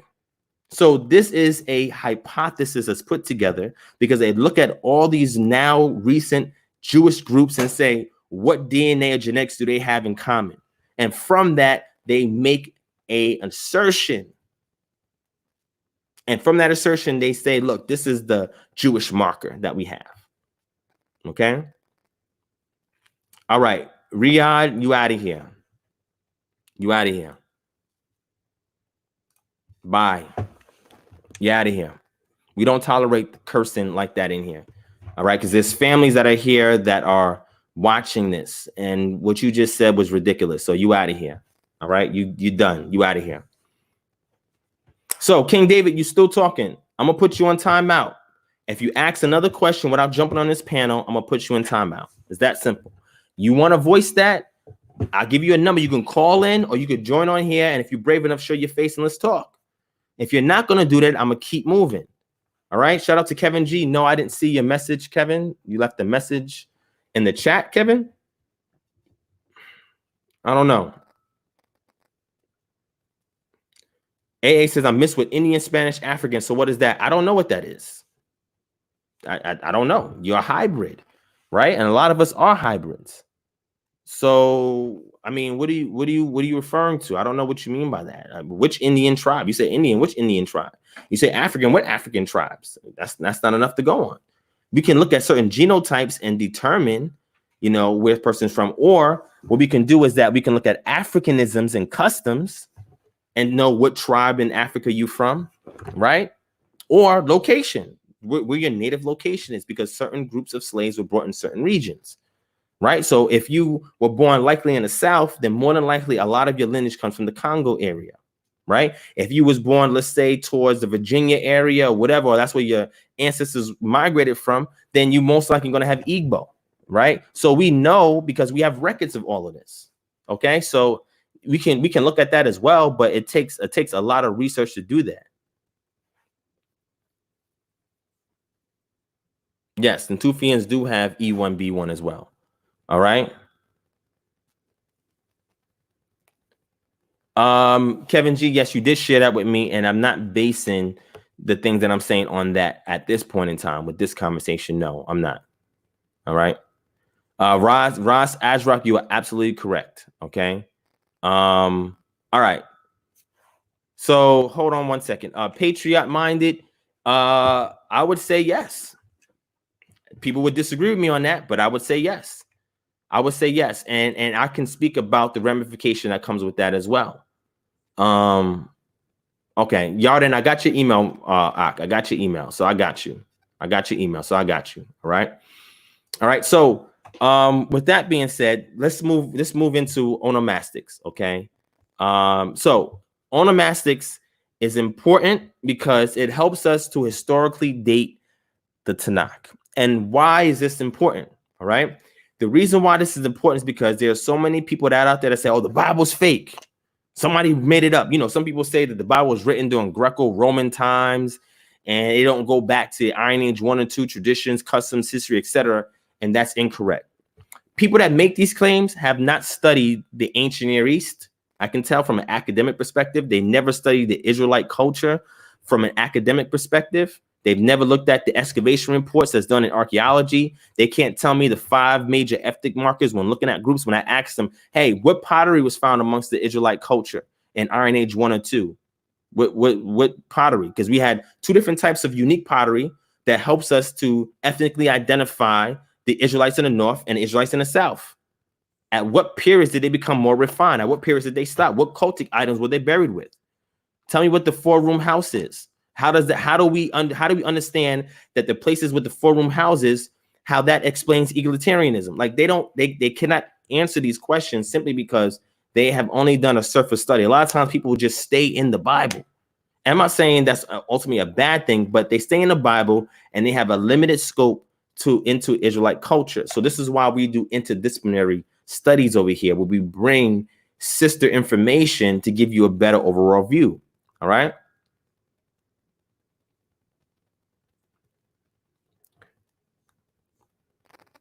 Oh, so I'm gonna get into that, Kevin G. I'm gonna get into that. All right. So when it comes to the onomastics, what I did, and it's interesting because I found an article that was along the lines of what I was already researching, right? What I was already sharing. And the reason why onomastics is the study of names. Okay. But in this case, we're looking at the study of historical names, right? So what I do is I look for opportunities to shut people down when they say the Bible's fake. They say the Bible's fake. I'm like, what does that mean? What does fake mean? Do you know what fake means in the realm of academia? What do you mean when you say fake? The Bible is fake. What? The Bible was written by the white man. What? They say all of this ridiculous stuff.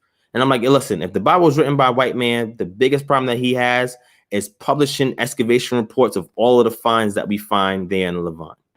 That's the biggest mistake he made. Why would he allow that data to survive if he's trying to deceive you with the Bible? So what we do with onomastic is we do it like this. I'm gonna break it down for you real simply before we get into the article, right?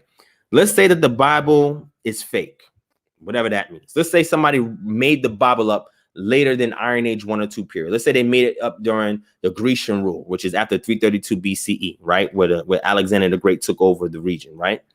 So let's say that they say, oh, the Bible was written during that period of time. So the people who wrote it did not have no knowledge of times past. So how does onomastic data counter that? Well, if I'm writing a narrative right now today, if I write a book, right, and the book I write is about something of the past that I really don't have a lot of information on, the something of the past, right?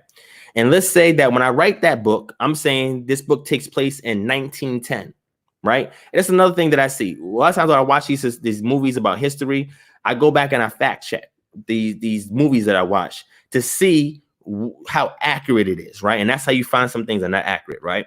So let's say I write a book, and let's say this book is written in 1910, and then I make up names because I'm saying this is a historical account, but I make up a whole bunch of names for different characters, right? And what we do is we go back to 1910 and we look at the census in 1910 of, let's say I talk about Boston, Massachusetts, and I said this was written at, right? And then we go back do the census and we look at the data of all the names there. And I have names for characters. and we don't see none of those names match anybody in that census, right? A lot of the common names and some individual names or names amongst different ethnic groups, then you know that I made that up. You know that it's not historic. But if I write something with names of different people that did live during that period of time, and they have distinct names, and like in this case with ancient Israel, there were a lot of theophoric names, and then there were a lot of truncated theophoric names, and they were names that were not theophoric names, that were really names of animals or attributes that would then turn into a proper name, right? I'm gonna get into that. I'm gonna show you guys this. And we was to parse the data, what I'm saying in my narrative, to the actual data of 1910 and look at the comparisons. And all the names that I use here are names of actual people or names that were used during that time period. You can say that the historicity of the narrative I got is really close to what took place back then, because either I did some in-depth research to gather that information, right, to be accurate, or I've had a tradition that came down to me where I'm able to add this into the writings that I did. Now, the interesting thing of this is that there are certain things that we're talking about, and I'll give you another example of this, right? So kings you had scarabs, you have seals, and the purpose of this is that kings and elites and captains or whatever, they would have these seals, these rings that they would use in order to officiate something, okay? And when you find these things, it has the name inscribed on it, right? And it's another thing when you go back and look at pre-exilic names, right? Because pre-exilic names, a lot of them change when you get into the post-exilic period, right? Where things are redacted. I'll give you an example. Yeshayahu is Isaiah, right? But what happens is over time, the final wav is taken off and you have a shortened form, which is Yah. That's a feature that you see happen on a lot of names in the literature that is not reflective in the actual archaeological record, because that is a literary technique that is done because when this redaction was taking place, it was during a lot of times during the post-exilic period where they would go back and certain names were redacted, right, to reflect the current audience that this final product that was passed on during the ages would be presented to, right? So that's why when people say, well, what name do you use? I say Yahoo, because the suffix Yahoo on a theophoric name traces back to a familial tradition that goes way back through the worship of Yahoo during a period of time when we go into the Soleb temple in Nubia and we see Yod He Wafe by the Shashu people, right? It goes all the way back during that period of time. And that suffix that you have, the Yahoo, becomes a familial name passed down by family. But then over time, the truncated form Yah, which we find also in Psalm 68:4, that becomes used after the monarchy period, right? All the way into the post-exilic period, right? But prior to that, a lot of it was Yahoo, which was the name which they utilized. Now, Yod He Wafe, we find that in Iron Age 2, but we find Yod He Wav date before that. So onomastics is a very interesting field to study to be able to prove the historicity of the text, okay? And I'm going to show you this, what I'm talking about, all right?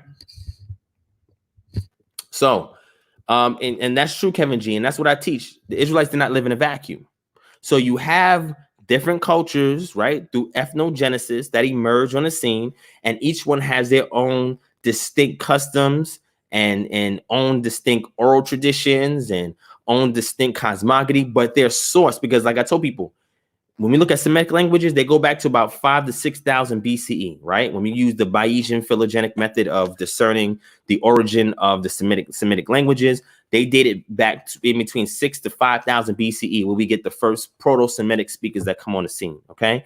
So as the languages develops, what gets encased into the language? Cultural elements, mythologies, legends, historical things that are maintained. They show up in the language, okay? And as they're being passed down into the Semitic world, there are various stories that pop up, various narratives that pop up. So when groups come up into emergence, what they're doing is they're taken from the data, the linguistic data that's there, and they're utilizing this to craft up their narrative of their worldview that represents their ethnogenic state.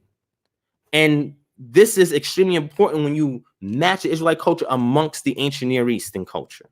Okay, so when we look into this, It's very important to note that onomastics helps to prove the historicity of the text, and you can use this amongst plenty others. I went in to try and prove the Exodus. I said one of the proofs of the Exodus is whoever wrote, you know, the book of Exodus, Numbers, and Deuteronomy, or Genesis, whoever wrote that had a lot of intricate knowledge of material culture. Non-material culture would be your literature. Material culture would be something, a concrete item that's found in the strata during the excavation. Okay, so one would be your social sciences, which would be your archaeology. One would be your humanities, which would be your language and your literature. Okay, so when you look at the material culture, you would actually have to be there. So what I'm supposed to have been put this lecture out, but I have several academic articles that have spoken on this. And the people that talk, they say, oh, the Israelites, there was no Exodus or whatever. It's like, well, how do you look at the frequency of material cultural words that will only be known by people that lived in ancient Kemet or Misraim during a period of time in which the narrative took place? They were able to talk about various things that you will only know if you lived in that region at that period of time, that was then excavated and found later on through the realms of archaeology. This is a piece of your evidence right there. This is how you know that this is an authentic tradition that was passed on over the time, because they was not archaeologists during that time. They wasn't going back 1,000 years and doing excavations so you can properly tell a story. This was something that they maintained. It's called transmission. Something they was able to maintain with a high degree of integrity over a period of time. This is one of the things that you can utilize against people that say the Exodus is fake, it's not real. And it's very rare that you see these leading secular archaeologists even look at that data. They don't touch it. Right? Because they can't answer for it. Okay. Consuelo, I have no clue what's going on with these people. He says Aya and Ea is literally the same deity. Now, when you say Aya, you talking about that moon deity that was found in ancient Kemet by Semites that lived there? Are you saying that's the same deity? If you're saying that's the same deity, because I'm thoroughly familiar with that, please jump on this panel. Please jump on this panel. You have not done that. So you know what? Put him in timeout. My mod, put King David, the Lucifer, in timeout. Okay. When you want to really contribute to the dialogue, you jump on a panel or ask for the number. I'll email it to you. Call in. It's that simple. It's very simple. All this other extra stuff you're doing, I don't know what it's for. All right. But unless you're really trying to put that to good use, I don't know what to tell you. What's the name of that one again? The Interlinear Bible. The Interlinear Bible is, I'll show it to you again. I'll bring it up for you. No problem. Hold on. I think I still got it up. Yep, I still got it up. Let me show you so you can see. You can get it right from Amazon too if you want to buy a physical copy. Right? It's called the Hebrew English Interlinear ESV Old Testament. Okay, this is it right here. So you can take a screenshot of it and look it up on Amazon and get it for yourself, or email me and I'll send it to you for free, or sign up for Patreon and get this and plenty of other books from my library for free. It's up to you. All right. So Deborah, I hope that helps. Okay, but it's there, Deborah. Okay. All right. So John Williams saying pre-Sinai, was they even literate? Now, John, excellent question. Again, I did a whole lecture on that. Let me bring that lecture up.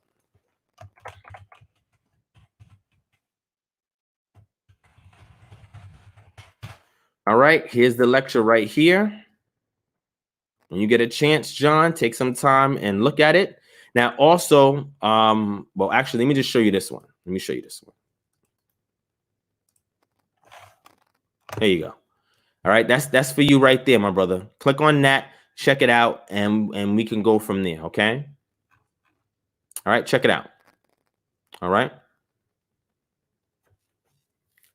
So Mind of Joshua says, so how do we know what era is best to follow? Now, best is relative, right? I give my argument why I continue to push pre-exilic culture, but there's some people that say post-exilic is a better representation of pre-exilic, and I say no, pre-exilic can be reconstructed from the ground up through interdisciplinary means. You don't need always tradition in order to reconstruct that.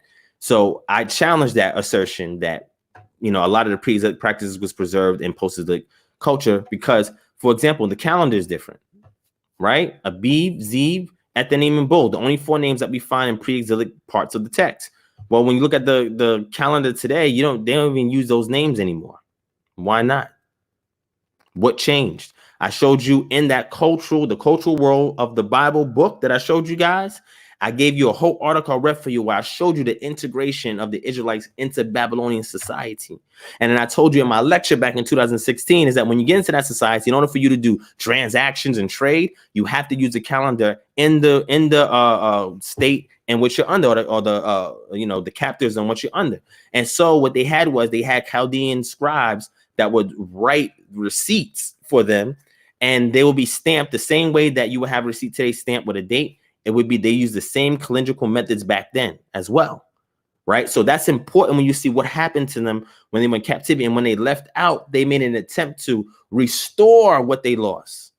This is why they had to rebuild the temple and the walls. This is why when the book was there, they had to read the book and sort the people out the way it said in the book. Now, my brother, Derayahu, said, no, the Zadokites, they're the ones that maintain everything, even through captivity. This is what he says. Great assertion, great argument. But the problem is, if they retained it, right, then why do we have data that says that everything was attempted to be restored? Because they had lost a lot of stuff, a lot of knowledge of things. They've been out of the loop for 70 years coming back. You know what I'm saying? So I say pre-exilic is anywhere. When I say pre-exilic Israelite culture, I'm talking about anywhere in the archaeological record from Iron Age 1 to Iron Age 2B or C. So we're talking about from 1200 BCE to 587 BCE, right? That's pre-exilic culture. Anything after that, anything before that, we only really know from the text and some scant archaeological remains here and there. But the solid evidence will be your Iron Age 1, Iron Age 2. Okay.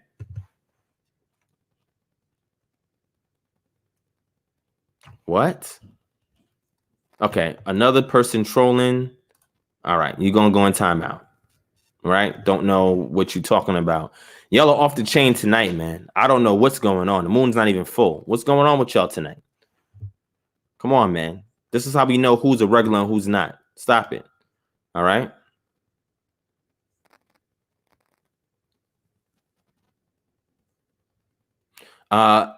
ELEE, Ella E. Email that to me. Let me take a look at that. You know what I'm saying? Let me look at that. All right. So when I say from the Iron Age, so Iron Age 1 starts at 1166. The Eric Klein puts at 1166. He's one of the foremost scholars in that realm.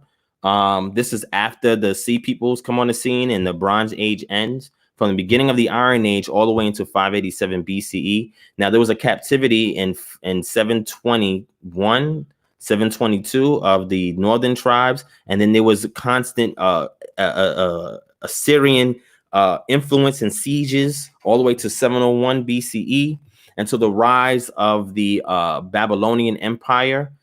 So you also have these entities or empires over here, and then on the other side you have Egypt that was coming about, right? So after you had the collapse of the Bronze Age, then you have these Nubians that's coming in to usurp what had occurred, right?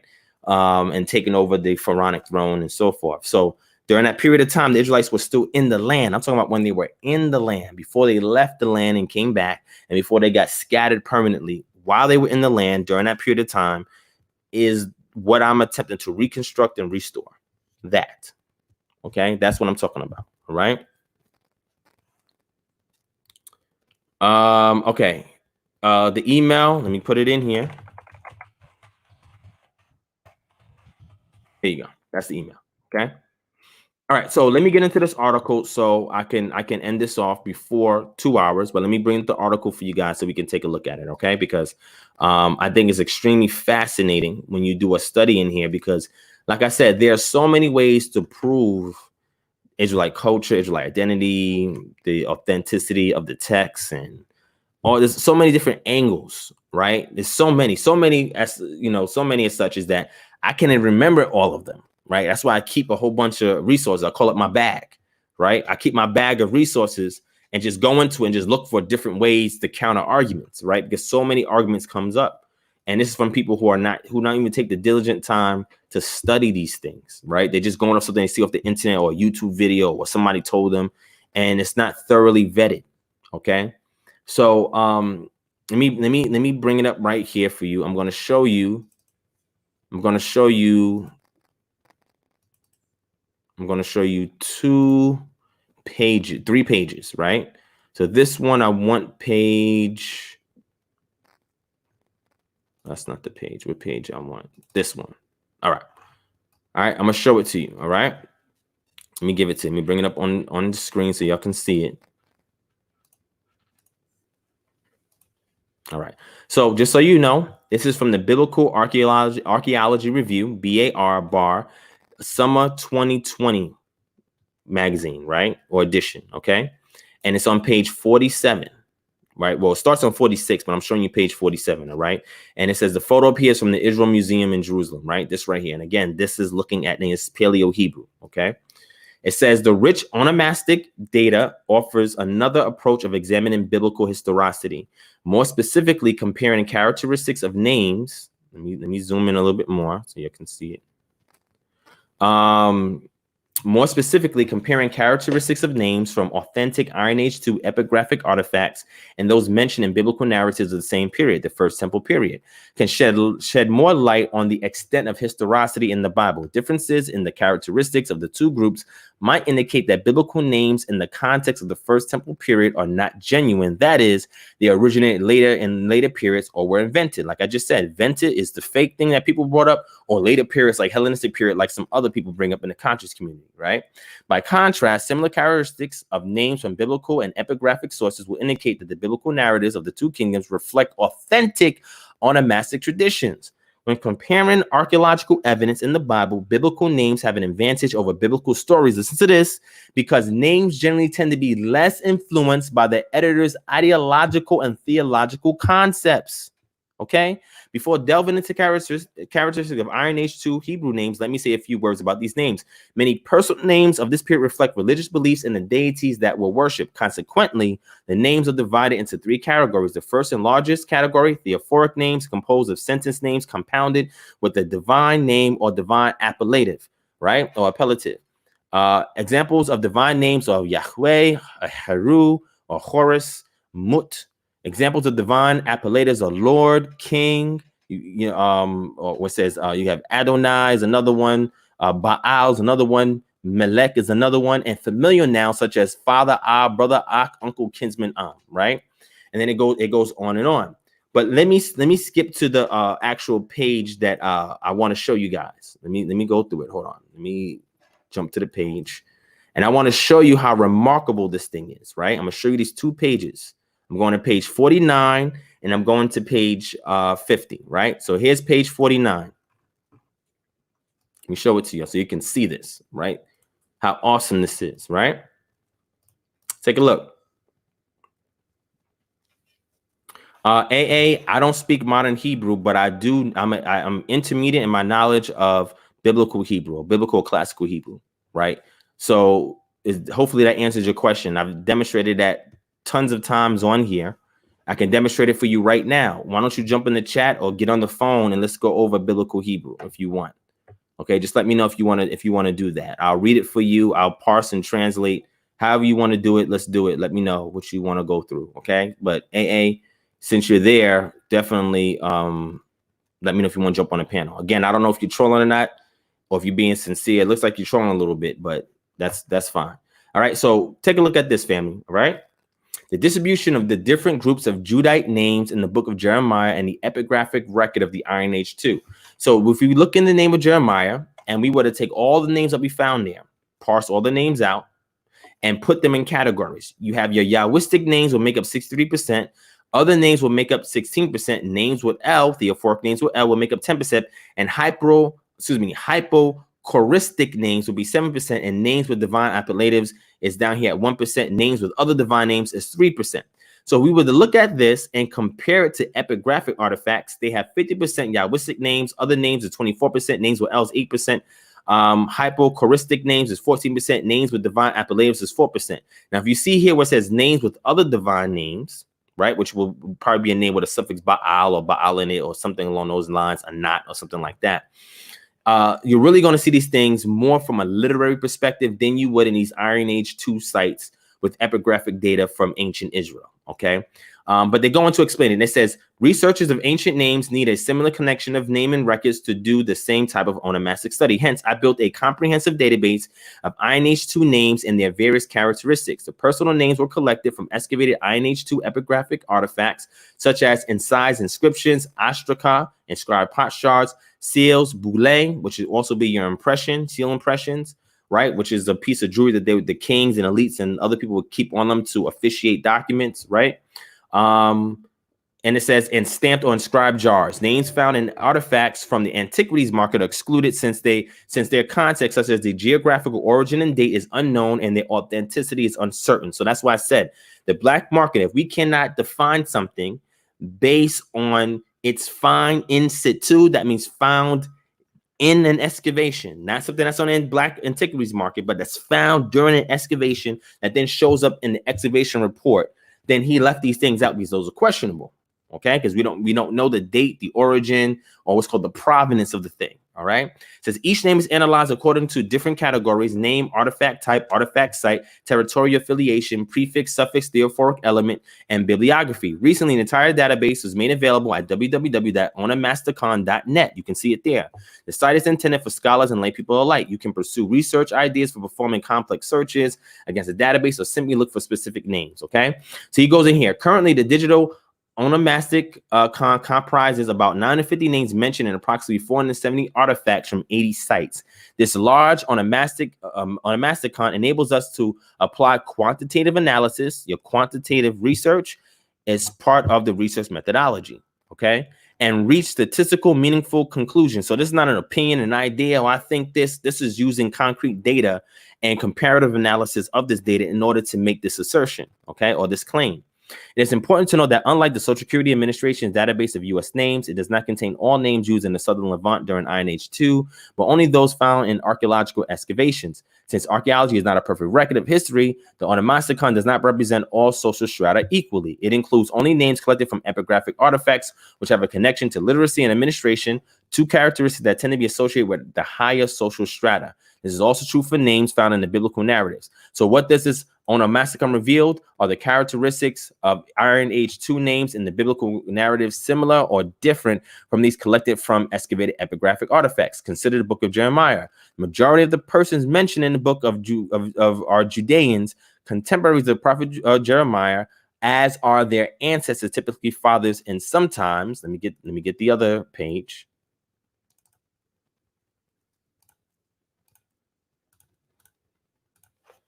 And also grandfathers. Thus, the digital Onomasticon was searched for several affiliated with Judah in the 7th and early 6th centuries, Jeremiah's time. These names were compared with Judean names appearing in Jeremiah in the context of the same period. The names, 92 from Jeremiah and 367 from epigraphic artifacts, were sorted into 6 groups according to the theophoric elements. Yahwistic names were the most dominant group, 63% in Jeremiah, 50% in epigraphic artifacts, followed by a large margin by names with L, names with divine appellatives, and divine names other than Yahweh and El in both sources are rare. And then it says, in addition, okay, let me show you this up front first. Hold on. So what they also did was the distribution of the prefix and suffix Yod He Wav and personal names in the book of Jeremiah and the epigraphic record of Iron Age 2. Jeremiah, suffix Yod He Wav is 87%, and epigraphic artifacts is suffix with Yod He Wav 93%. Suffix with Yod He Wav, prefix with Yod He Wav 13%, prefix with Yod He Wav was 7%. Again, statistically comparable. All right. In addition, each source was analyzed according to the location of Yahwistic elements, Yod He Wav and Yod He within the names, whether they were prefix or suffix. They were very similar distribution of the prefix and suffix element, Yod He Wav, 87% and 13% respectively, in Jeremiah, 93% and 7% in epigraphic artifacts. Yod He Wav is always suffix in both sources. The number of names with other theophoric elements, El or Yod Wav, divine appellatives. Remember, Yod Wav, we find it in the Ugaritic text as well, and I brought that out in my last lecture, right? And other divine names is too small for comparing prefixes and suffixes. Several popular names are common to both sources: Shema Yahu, Hana Yahu, Hananya, Shalem Yahu, Shalom.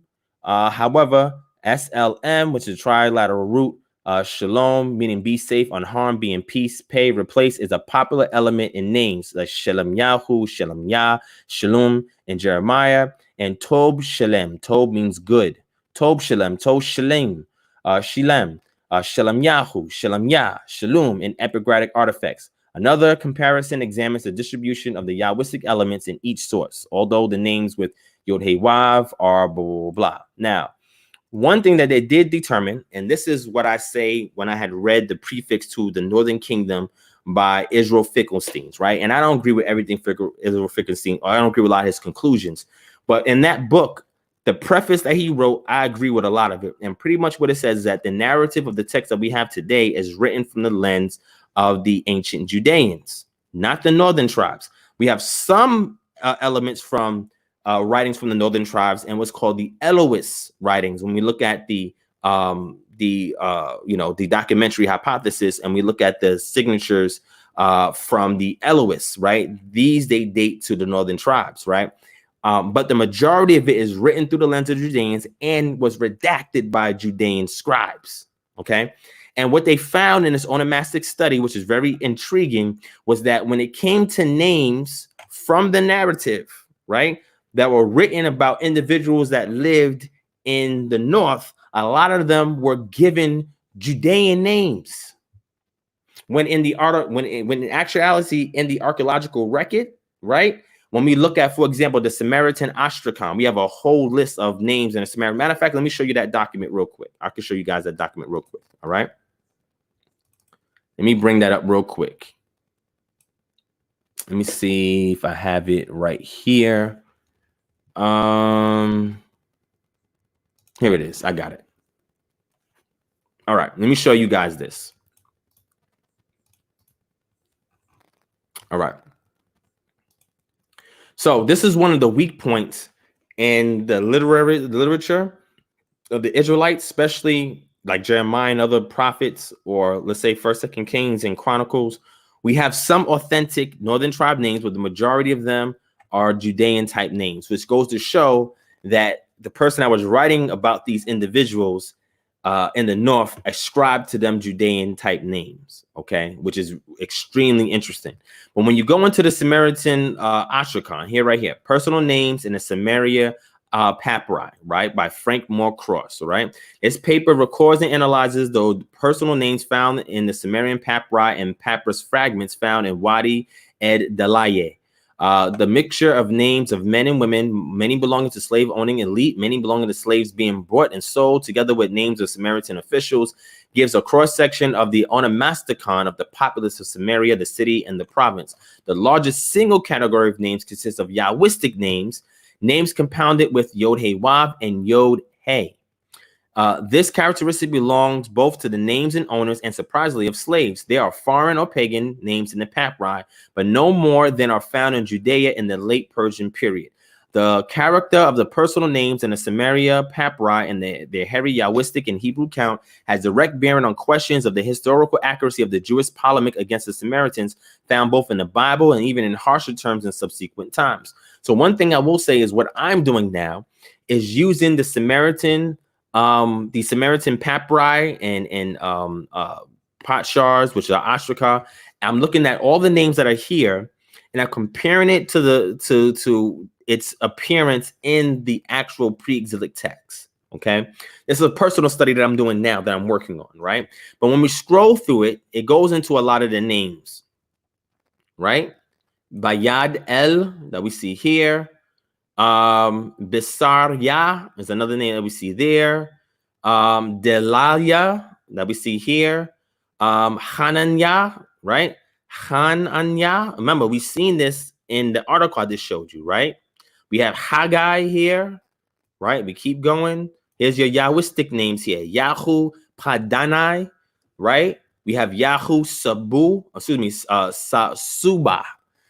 Which is Yod-He-Wav return, but they say Yod-He-Wav is really Yahu return. Yahu Akab that we have. So these are all of the northern tribes, a representation of the Onomasticon within Samaria of the northern tribes. And the thing that I'm doing is looking at all of these names that are here that we found and see where we can compare them in the text, in the pre-exilic text, right? So this is an excellent article when you're getting into onomastics and you're trying to source these things out to see how accurate this is. And what we found is that a lot of what we find in the literature really reflects the viewpoint of Judah in the South. Okay. AA, I don't know what you're talking about. I don't have any issues with you. I answered your question. I don't know what else that you want to say. He said this is the whole point of the channel. It is. The whole point of the channel is reconstruction and restoration of Israelite culture to form more close-knit communities so we become autonomous. That's why it says culture, community, autonomy.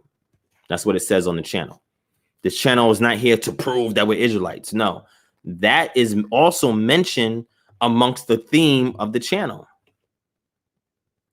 So I don't know what you mean by that, but okay, if you say so.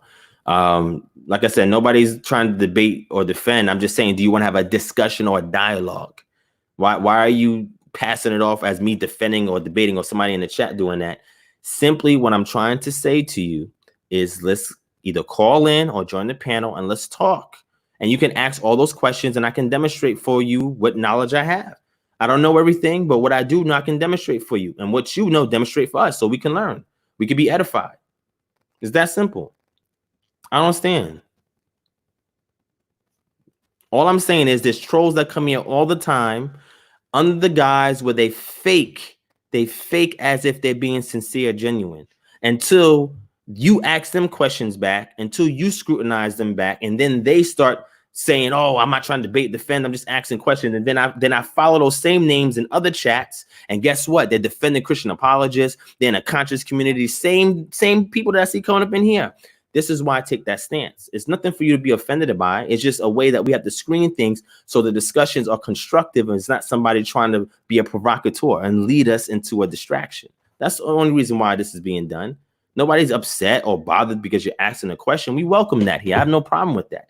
Right? I gave you a short answer to everything you asked me. And I said, if you want to go into this more in depth, call in. I'll email you the number, post your email in the chat, or email me at kingdomharbinger@gmail.com, or I'll send you an invite and you can get on the panel and talk. It's that simple.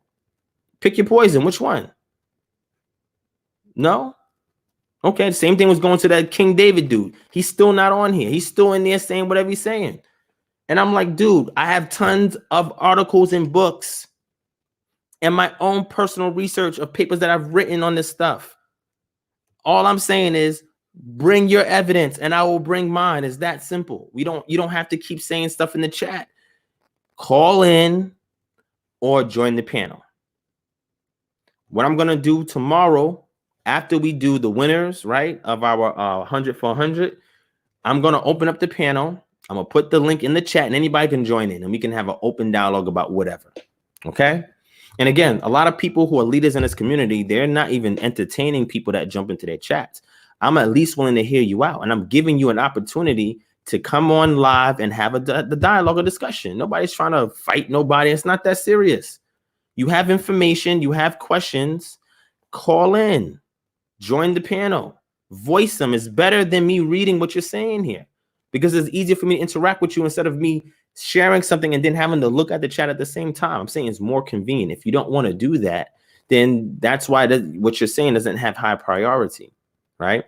But Shema, tomorrow we're gonna I open up the channel and we can have a dialogue, okay? And King David, I didn't say he was fighting. All I'm saying is whatever you are putting in there, let's have a dialogue about it.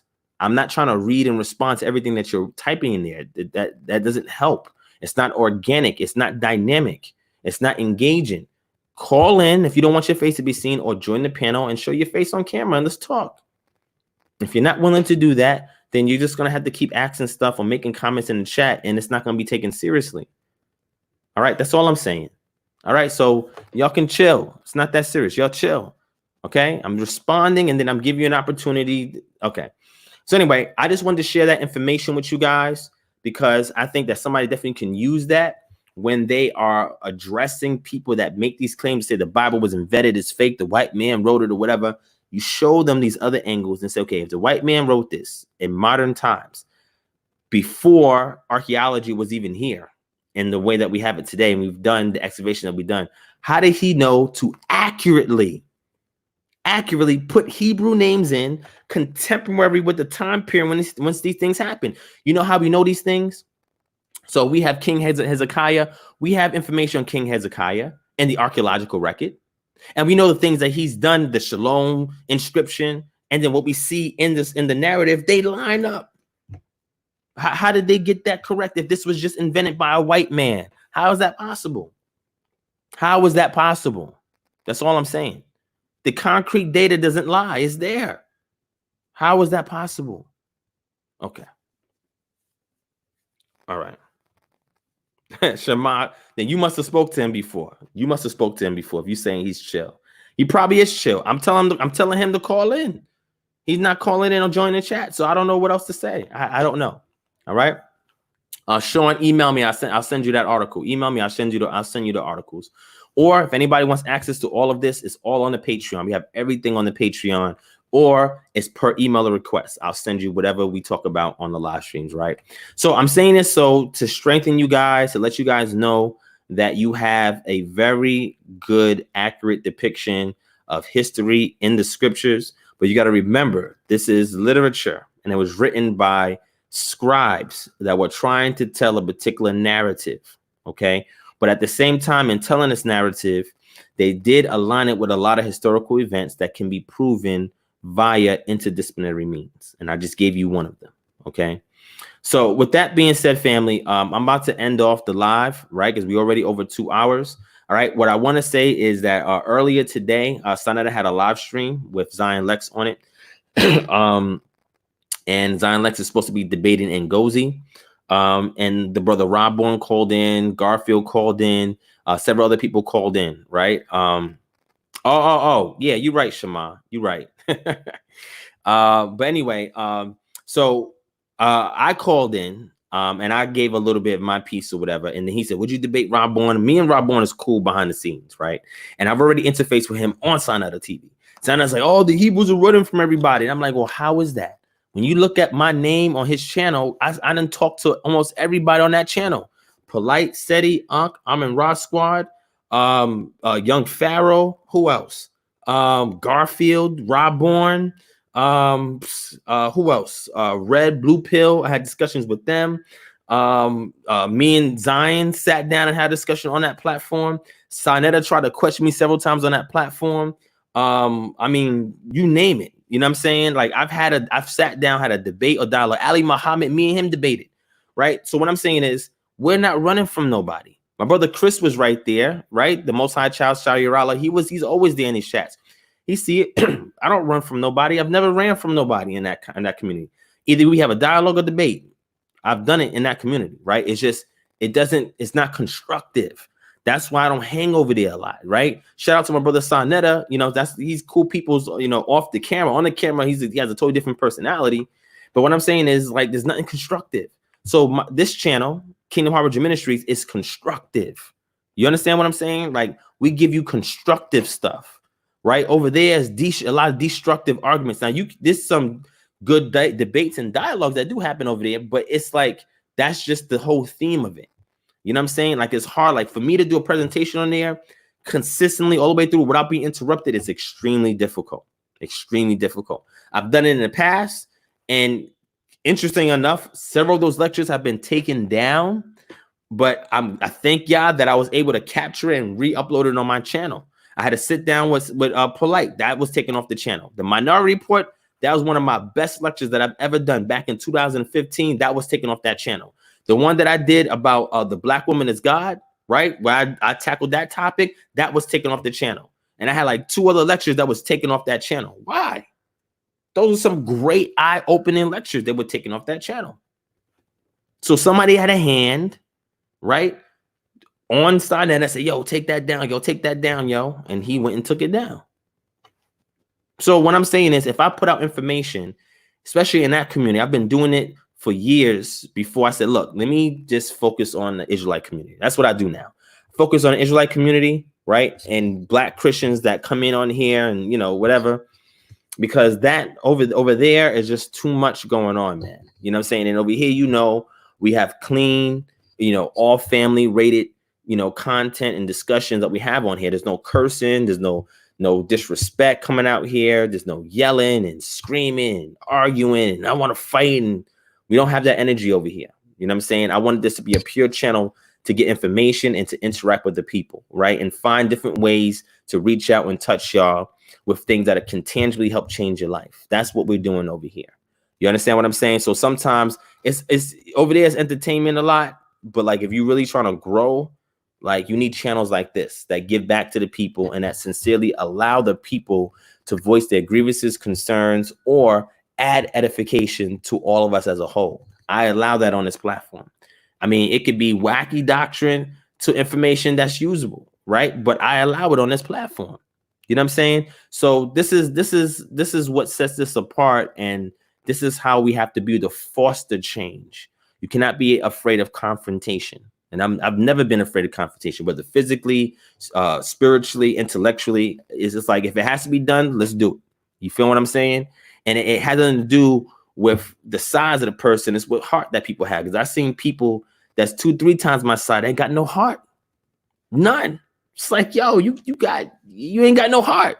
They got a lot of mouth. They intimidate people a lot. Either they don't know how to fight or they just ain't got no heart. You know what I'm saying? And I tell this to kids when I used to mentor them in the past, when I was in church and I was doing ministerial work in the church. And I was asked a question, and I was asked by these kids. They was like, hey, you know, how do you stop bullying? Right? If the bully is bigger than me, he's stronger than me, right? He's more popular than me. How do I beat this bully? Right? This is what these kids is asking me. And I said to them, I said, look, in my life, I've rarely ever been bullied, right? I really haven't experienced that in my life. There's been attempts at bullying, but it never worked. But I said, look, if that bully is bigger than you, stronger than you, whatever, there's 2 things that you can use against that bully: your intellect and your heart. Your mind and your heart can beat strength all the time. Your mind and your heart. And if they work in tandem, you are a powerful force. So I say to them all the time, bullies only thrive where there's fear. And it's okay to be afraid, but it's not okay to wear it on your sleeve. And I say to you, if you are at a playground and there are bullies that come there all the time to pick a fight with you, and this is if you have heart, it's not for everybody, you show up all the time. You know why? Because if a bully sees that he cannot intimidate you, he loses all his power and control. You can use your mind to devise different ways to kind of, you know, work around the bullying and whatnot. But if you show up, and if you have to fight every time you go there, and I'm not saying this for everybody, I'm just saying for me, a bully does not want to get into a fight all the time. He wants to be the aggressor. But if you stand and keep your ground every time, he's going to get tired of it. He's going to say, look, I'm not even going to come here no more. I come here, this kid is still here. I keep bullying him. He's still here. And you tell him, I'm going to continue to come here. I'm not going nowhere because you're not going to scare me away. So either you're going to have a fight. Whether I lose the fight, it doesn't matter. You're going to have a fight every time you come here. Every time you pick on me, every time you physically you're going to have a fight. So just know, every time you come here, expect the fight. And then what happens is the other kids that are afraid will see you standing up to this bully with heart and say you're going to have a fight. And then what happens is everybody's ready to fight. And everybody says we're going to fight. And it's interesting because I learned this a long time ago. I think it was junior high school. And this is interesting because I learned this from another kid that I saw get bullied. I witnessed this. And he said to a bully that was bullying him, right? Because me, I don't like bullies. I like to confront. I don't like bullies, right? But what was happening was he was getting bullied and he kept showing. I'm like, why is he showing up when the bully is there? So I spoke to him and he told me, he said, look, this is what my dad told me. My dad told me that as long as the bully sees that he's going to have a fight every time he comes to pick on you, eventually he's going to leave you alone. It's just not worth it. Is it worth it? The bully's going to realize it's just not worth it. So I'm saying to you guys right now, there's going to be a lot of people that's out there that's going to contest what it is that you stand on. But if you continue to stand your ground, they will have nothing to intimidate you with. I don't care what it is. Stand your ground. This is what imuna is. It's that steadfastness, being concrete, flat-footed, and established where you're not wavering and you're not going to move. And you be consistent with it no matter what the odds are, and you will get the respect from your enemy. The Most High says in the scriptures that those who fear the Most High, his enemies will be at perfect peace. Why? Because the boldness don't come from you. Because inside you may be terrified, but you understand the force that's behind you. That's where your strength lies. All right. So anyway, with that, family, thank you for watching. I don't know what else is here, whatever. But yeah, he did dodge when Sana brought my name up. He did dodge it, but it's neither here nor there. But the point I'm trying to say is to you, family, is that Yah's your strength, Yah's your protector, right? And we have concrete information to solidify our walk and our subscription to the culture that we have donned and taken on. All right. And no matter what, at the end of the day, we know that this fight is much bigger than me and you. We know that our community, right, is our extended family. And if you don't see them as such, you will have more enemies amongst you than you have in front of you. So you need to know how to position yourself so you can win the war. You will lose some battles, but you must win the war. And it's through endurance. That is where the salvation comes, when you endure to the end. All right. So Yahoo, just email me, my brother. Email me, kingdomharbinger@gmail.com. All right. So with that, family, thank you for watching. I hope y'all enjoyed our Touchdown Thursday session on tonight. We will be back live tomorrow for Freestyle Friday, as well as our announcement for the winners for our 100 for 100 a drawing that we have on Patreon. Just so you know, go to www.patreon.com/DivineProspect and pledge so we can enter you automatically into this drawing so you can win $112. I think that's where we're at right now. If anything jumps up between now and then, let's say it goes up to 115, then you're eligible for winning $115 just by signing up to our Patreon. I don't know nobody else's Patreon that gives you back money. I don't know nobody else's Patreon that pays your bills. I just don't know of any. But we want to start this type of change, because if the people are supporting you financially, then you should give them financial rewards back. And that's what we do here. All right. So thank you, my brother Chris, for putting up there. I love you, fam. I'll see y'all tomorrow. Peace and shalom.